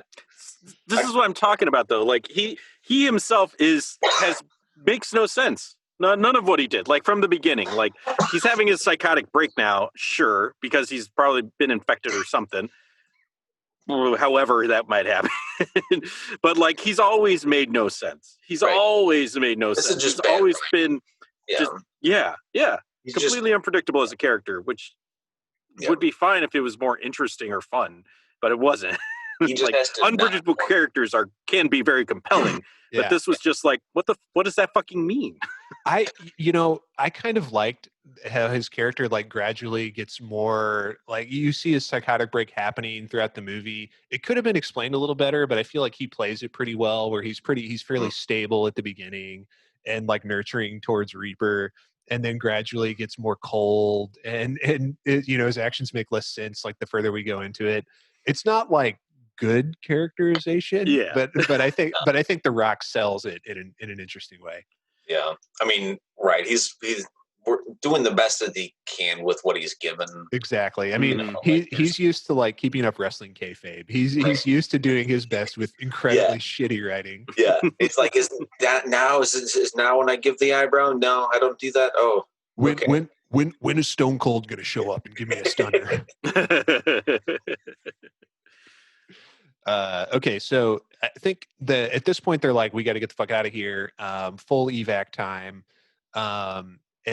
Pinky has gone MIA. They're not sure where he is. So they all jump back through the arc, back to Earth. And, same thing, smash cut, they're all throwing up. They're back on Earth now.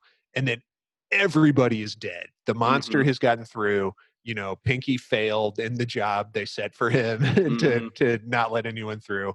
And everybody is dead. So they decide they need to search the facility. And they do something that in every zombie movie, no one ever does because they're idiots, but they do it in this movie. And I thought it was cool. They just start, just capping every corpse they find, just shooting into the head, just booming them. Yeah, that's true. That was just whoever suggested that was a smart move. The one thing that they do right, I guess. Yeah, they're not taking any chances. but it's all so dumb. Like, like, yes, okay, this does make sense that they do this because the person's dead, then they go and kill, make sure that it's dead. But like, I digress. Let's continue. It's too stupid to really analyze. Well, as they're searching the facility, Kid discovers a group of survivors that are huddled in a room, and Pinky is found to be alive at this point as well. So they bring Pinky back to the rest of the group, and then Kid shows up and says that like they found a bunch of survivors, and Sarge is like, "Are they alive? And did you shoot them?" And Kid's like, well, no, of course I didn't shoot them. And Sarge is like, why not? Our mission is to, contain this outbreak, search and destroy, use lethal force. Mm-hmm. And Kid is like, well, I mean, but they're alive, they're innocents. And Sarge is like, I'm ordering you to go back and execute all of them. And Kid says, I can't do that. And Sarge is like, are you refusing an order? And Kid says, yes. And Sarge is like, do it or else. And Kid says, no. And Sarge just whips out his gun, just blows Kid away. Mm-hmm. Mm-hmm. And this is the moment where Sarge has gone totally around the bend. Mm-hmm. It looks like we're about to have a Mexican standoff here. Like Reaper is not okay with this, obviously. And, Duke is there too. He's like not sure about it either. Pinky is just like, oh fuck. Pinky pulls a gun on Sarge, which, like, what do you think you're doing, Pinky? I know. He's like, I forget what he says, but he's like, I'm not going to take orders from some crazy guy. And then everyone else is like looking, and Pinky's like, oh shit, the monster's behind me, isn't it? What does he say? He's like, oh, there's something behind me, isn't there? And then it just gets him. Mm-hmm. Yeah.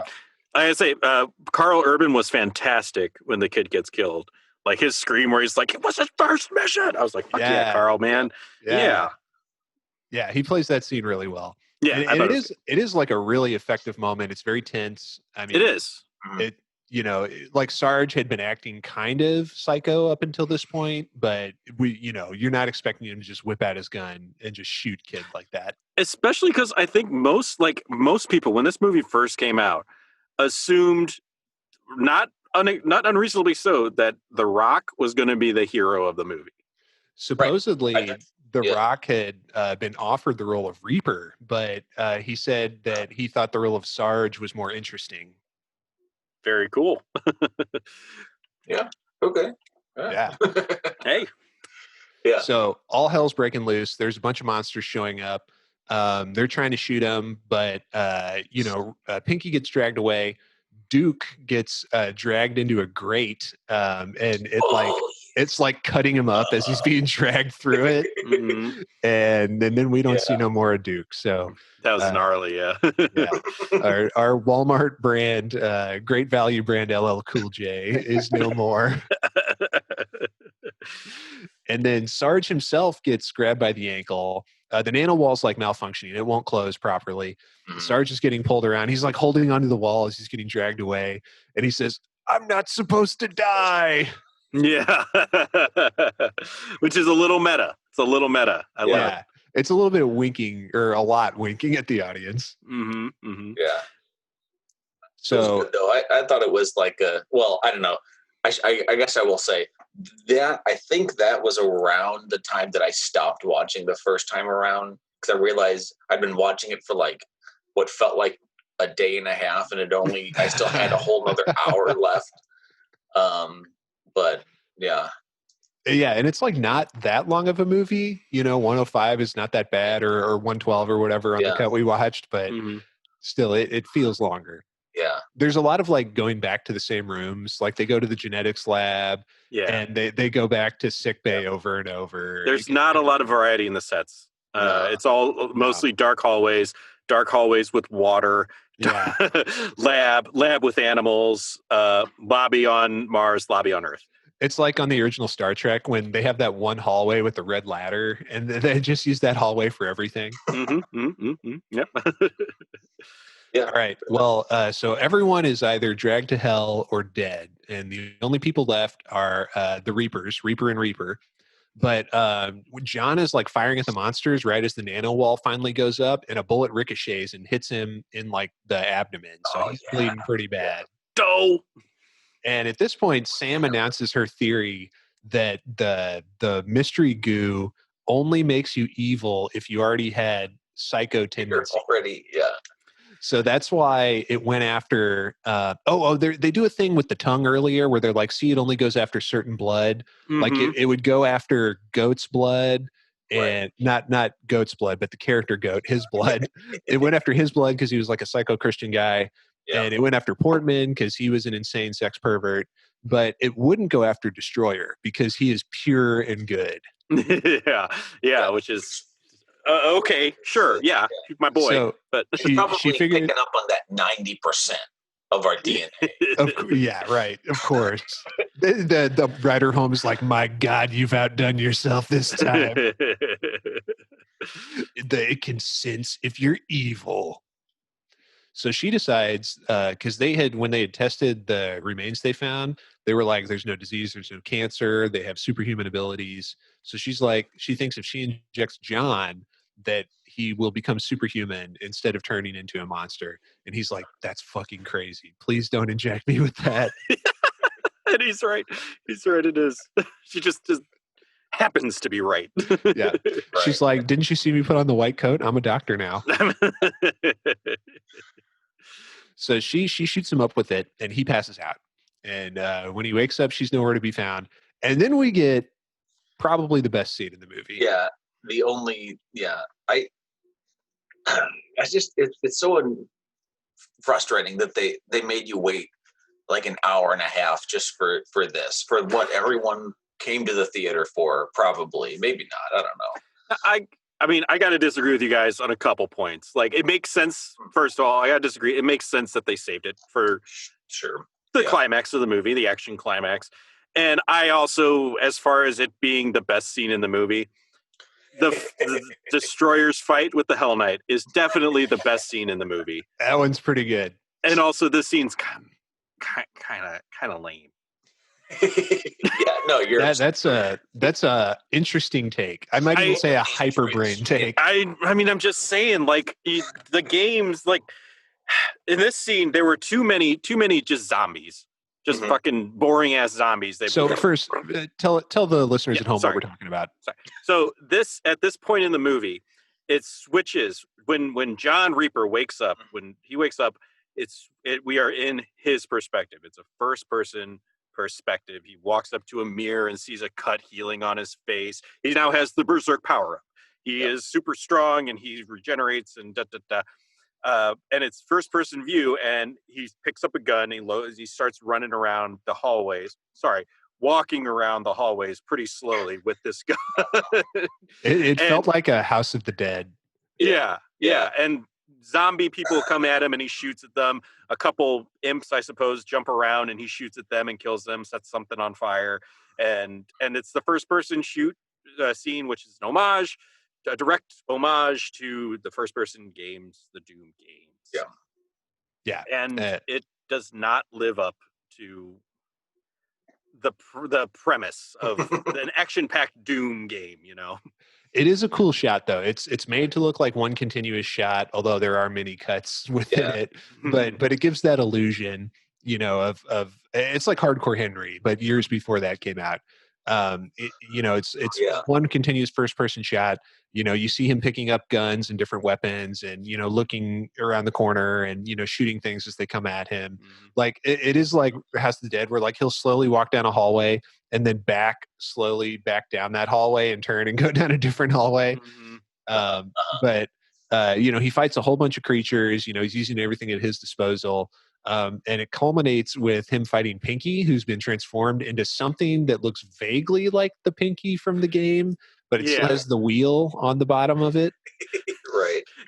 There's no Pinky that ever looks like that. Like, it doesn't have any eyes, and it's got this, like, it's got little claw fingers that's crawling around on, and it got rid of the signature muscular buttocks of the Pinkies. that we've all come to know and love. Yeah. So I think that might actually be another difference between the Netflix one and what we watched, because there was a big old butthole right on the back of him, wasn't there? No, I did not remember. Was I watching? I did not clock the butthole. Well, if they kept the butthole, they still removed the muscular glutes and the sexy cheeks that we find on the demon, the pinky in the games. They were going to have the Caco demon, but standards and practices said you cannot have that double cloaca on film. It's going to make the audience way too horny. It's a crime that it was omitted from the game. It really, or the movie. It really is. Yeah. So he dispatches Pinky using what else? The chainsaw. He's fully embraced his doomness at this point. And he like severs like the robotic spinal column, and that somehow kills Pinky. Yeah. I'm not really sure how that works, but that's how he does it. That's another thing. It was kind of a letdown. Like it didn't like the chainsaw, the titular chainsaw, the amazing chainsaw, the legendary chainsaw from the games. He like sort of fumbles around with it a little bit. Like I think he drops it at one point, and then he uses it not to cut Pinky in two, not to render him asunder, but to chop through the metal spine thing. Yeah. And that's what doesn't. I kind of thought that like the FPS scene worked for me, like leading up to this. Like I like the part where he uses the grenade to blow up the big guy. But then like the whole thing where he's fighting Pinky, I just thought was stupid. Like, why is this the climactic monster that like he doesn't even have legs? He's just crawling around. Why is this a threat at all? Like, like if he had reared up and was running around like that, like charging at him or something, like on the super fast Pinky or something. But no, it's like, it just, it was. I wrote down, Pinky was a supreme letdown. just all around. Whether you're a fan of the games or whether you just were like hoping to find something intimidating and actually scary, just nothing. Didn't work on any level for me. Well, he dispatches Pinky, and then we finally get to almost the end of this movie. So the FPS scene is done. He finds Sam. She's like passed out or hurt or something, but she seems okay-ish. And he continues, moving towards the exit of the facility. Everyone's dead, and then who should he run into but his old pal Dwayne the Sarge Johnson? Who is still alive inexplicably and still has the BFG. And they have kind of a standoff. They're facing each other. Sarge is like, quarantine, no one gets out. And, Reaper, he's like, are you thinking about shooting me, John? And he's like, yeah, I was thinking about it. How many shots you got? Yeah, they're like, yeah, Reaper's like, I got half a clip, and Sarge is like, I have like one BFG left. I don't know how he knows that, but he has, I got one BFG in this baby. So Sarge like fires on him. He dodges, and then he shoots at Sarge a few times. Sarge dodges out of the way. They like confront each other in this big open atrium area, and Sarge says "Semper Fi, motherfucker." And Reaper intentionally wastes his last bullet and throws his gun away. And then they just like start taking off all their clothes, getting ready for like the most ultimate knockdown drag out fight. It's Super Slam, it's WrestleMania, it's Doom Guy versus Doom Guy, and only one can walk away. This did not please me. It feels blasphemous that the final fight in Doom is basically a fist fight between two kind of stronger than average human beings. Yeah. I mean, it's a chance for The Rock to do wrestling stuff. Yeah. That's what it is. It's, they were probably contractually obligated to let him, do that for a few minutes, but you want it to be the cyber demon or the spider mastermind or Satan himself, something. But you're right. It is just like human versus human. Yeah. Wrapping metal bars around his fist to punch harder. Like, what? Come on. Like, give me something, anything. Like, give me a big fucking monster. We've seen all these monsters. and now it's just guy on guy. Yeah, and we know Aaron likes guy on guy action. Yeah, so I mean, this is just a knockdown, drag-out fight. They've got superhuman powers. They're like throwing each other across this atrium, crashing through everything. Punch after punch. There's like a lot of wire work here, which it's like, hey, at least they're doing wire work and not like some CGI bullshit. Yeah, they're trying, I guess. There's a part where they're fighting like next to this they're on this catwalk, and like Reaper starts like wrapping this steel rebar, or I don't know what you call it, but it's like this metal shit around Sarge's arm and neck, like he's trying to choke him out. Mm-hmm. And then Sarge just like breaks out of it. It's like, my God, Reaper's going for the submission hold. Sarge kicked out of it. I wrote down, like, is that some dumbass nod to wrestling? Like, it feels like it. It definitely looked like it, like a nod to like being on the ropes or something. But it was stupid. But I bet the wrestling fans in 2005 just ate that shit up. It was fucking cocaine to them, just right in their nose. they could smell what The Rock was cooking on this one. And then, like you mentioned earlier, Aaron, he like wraps the steel around his wrist and fist to make his punches stronger. Mm-hmm. He gets an upgrade. And at this point, he really starts taking it to Reaper. Reaper's getting his ass kicked. Mm-hmm. And he's like he uses like the end of one of the like the pipe thing, like as it's like kind of pointy, and he's using it to try and stab Reaper. And Reaper like blocks it with his hand, and it goes like straight through his hand. But and then he's got Reaper like pressed up against this console, and he's like slowly pushing it towards his face to stab him with it. And then Reaper realizes this is the console that will activate the arc portal, because they happen to be in the arc portal room, I guess. Yeah. It's one of the 3 sets they had. So right. Exactly. It's probably the same set on both Earth and Mars. They just certainly different they people just in it. the lighting or something. Yeah. There's no doubt in my mind. Yeah. They would splurge on having two portal sets. That'd be great. It's like when they go to Newman's apartment on Seinfeld, and it's just really clearly Jerry's apartment, but they've redecorated it. Yeah, in the arc set, they have the arc, and it's well lit when it's for Mars, but when they're on Earth, the lighting guy goes and unscrews 3 light bulbs. Yeah. Some PA. Yeah. All right, so Sarge realizes he can use this to his advantage. He reaches out and activates the console, turns on the arc portal, and manages to like rip the flesh of his hand off of this pipe rebar thing. Yeah. And you mean Reaper is able to use this to his advantage? Yeah. And he's like swinging Sarge around with this thing, which is kind of cool. And then like whips him into the portal and like, rips his hand free. Yeah. And Sarge goes, and I forgot to mention, Sarge is starting to look real demonic by this point. Like it's only like right here at the end, but he assumes his demon form, his face looks all fucked up and his teeth are all pointy and he's got claws on his hands. Yeah. It's kind of cool. I think it looks good. It's subtle. It's not like he's not like a total monster, it's just a little bit heightened. Yeah. I mean, it'd been cooler if he was. I don't know. Definitely like it was a bit of a opening of Thriller werewolf movie in a movie look sort of thing to it, but like before the werewolf is fully transformed. Get away. Yeah.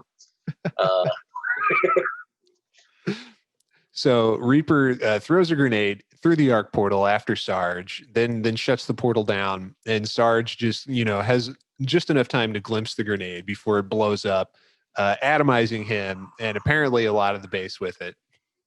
Yeah, fucking should have done from the get-go, but I don't know. Yeah, all those people died anyway. Right? Yeah. It would have been quicker. This video game movies are like this movie had a very, very tough time trying to like be like, it really wanted to be a legit like serious movie, but it wanted to have like all this demon stuff in it. So like at the end they had all this ridiculous shit happening, but they didn't have him just fighting another like make Sarge like a monster, turn him into a monster. Just make him a monster. Like, make him a fucking giant gobbledygoopy claws everywhere monster that Reaper's like, ah! It would make much more sense that he has to fight this. Like, if he took a couple shots at it with his gun and that didn't work, so then he just like has to fucking fight it or whatever. Like, make it a Baron of Hell. Like, make the Sarge like a Baron of Hell or something. Cyber Demon. Have him get like grafted parts onto him. He's the Cyber Demon now. Yeah. Instead, it's just this lame thing where it's a guy fighting another guy. At the end, they make it like a little illusion that he's a monster by having his face turn a little bit, which is just lame. Like, at that point, like, make him a monster or don't. Just stop fucking with me. Yeah. It's like in the Mario Brothers movie where it's Koopa for the entire time. He's President Koopa, and then at the end, for a split second, he's Dinosaur Koopa. Right. And then they liquefy him. Just immediately. So Sarge picks up Sam, who's still like catatonic. They get in the elevator. Fade to black, roll credits. That's the end of the movie, folks. This has been Doom 2005. I wanted to mention one other great Sarge line that I forgot to mention earlier when he says it. When he, says that they're going to start executing everybody, he says, "Let God sort him out." Yeah. Which is a Duke Nukem line, but I'm okay with them stealing it for Doom purposes. What? Yeah, I mean, like, that didn't originate with Duke, though. That was no, but he says it. Like, yes, he says it. Yeah, if you shoot an innocent civilian, he goes, "Let God sort him out." Duke Nukem's a war criminal. Yeah. I mean, yeah. But he's fighting the police, so it's okay. Oh, so it's okay. So, then he's wrong. There are no innocent police. No. The innocent people he kills are just normal humans and sex workers, and you're not supposed to kill them. It's like friendly fire. You lose points on the level if you do that. But the police, like the mutated like pig monsters, are cops. They're wearing like cop uniforms. Okay. I thought you meant like, okay, gotcha. Yeah, no, you're supposed to kill the police in that game. Ahead of its time. That's like a metaphor, I mean, you're joking, but yes, the creators were specifically going for that. I know. Yeah, fuck the police. Yeah. But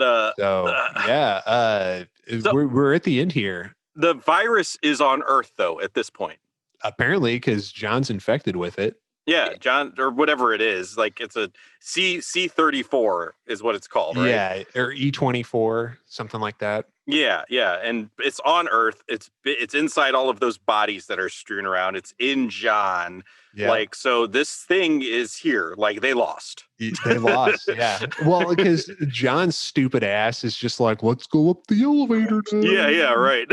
Like, so he could nuke the facility and just, solve this problem.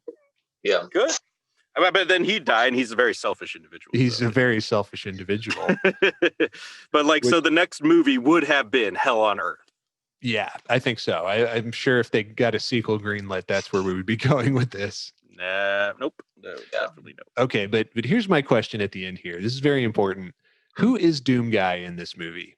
I mean, if it can be said that any character embodies Doom Guy, is it The Rock? He's certainly the most violent. Is it Reaper? He has the FPS scene. Is it Destroyer for, going melee with a Hell Knight? Who are we talking about here as Doom Guy? Well, go ahead, Mike. Oh, I was just going to say something really stupid. Like, Doom Guy is in all of us. We all embody certain aspects of Doom Guy, Like, Doom Guy he's not a person. He's an idea. You can't kill an idea. I don't know. I don't know. I would. We're almost done. I would say that Doom Guy, much like the games, they adapted it for this movie. It was Destroyer, but much like at the end of E1 in the games, Destroyer died, and then remember the end of episode 1 in Doom, you die. Oh, okay. I see what you mean. Yeah. But he was in a dark pit. You don't die. Like you survive and start in episode 2. But I see what you mean. There's debate about that. I subscribe that he died because he went to hell. This is new information to me. We'll have to talk about this. He died and he went to hell. There was monsters everywhere. You think that they like hurt him? Anyways, we'll argue about that later. He goes through the portal to the Phobos lab or the Deimos lab. Yeah, and then all those monsters fucking ate his face. No. After that, he goes to the Deimos lab. Which is in hell. It's hovering above hell. There it is. Yeah, it is. But there's an anomaly that you go through a portal. Either way, it sounds like this dude gets his face eaten. Yeah, he gets his face eaten, much like Destroyer. And then their version of that was now the Doom guy is Reaper. Okay, all right. So you're saying Doom guy died, went to hell, and that's what happens to Reaper? They adapted a little bit for this. Doom guy was Destroyer. That's why he's punching monsters left and right. He dies in that dark pit. And then in the movie version, now Doom guy is Reaper. Shouldn't Destroyer be reincarnated though? Or the next movie should be Destroyer in Hell. Like I would watch the fuck out of that movie. It's him in hell. Maybe Duke is there too. Like, we grew up together and now we're going to go to hell together.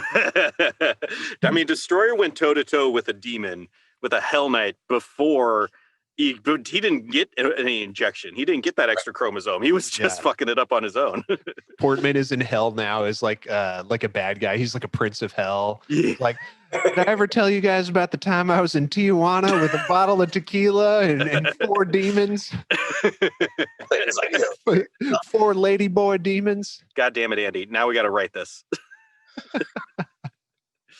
We got to write the unofficial Doom movie sequel. Destroyer in Hell. Yeah, it'll be like your favorite movie where the angel has to fight the forces of hell or whatever the fuck it is. Are you talking about Legion? Yeah. It's a masterpiece. One day it'll be recognized. It also has Doug Jones. All right. Well, fellas, would you recommend Doom from 2005? No. It's an easy no from Mike. Full stop. No elaboration required. Aaron, what do you think? I think it's a fun time. You get a couple friends, a couple drinks. I think that it's a fun time. It's worth watching. It's not the worst movie. Like I said, it's not a bad movie. It's also not a good movie though. So it's got its fun moments. It's got a little bit of exciting action. I think that if it had a bigger budget, they could have had more fun with it and had some cooler monsters and a better climax. But you know what? I would say if you're a fan of action movies, it's worth a watch. Yeah, I agree. It's not a good movie, but you could do a lot worse. Don't pay for it. Let me be clear. Don't pay for it. But, you've got Dwayne Johnson, you've got Carl Urban, you've got Rosamund Pike, you've got great supporting cast, Richard Brake, Diobia Opere. I hope I pronounced that right. You've got Dime Store, LL Cool J, Razadati. Everyone else is pretty good too. Yeah. So yeah, I think it's solid. I mean, it's stupid. The script sucks, but there's some good performances in there.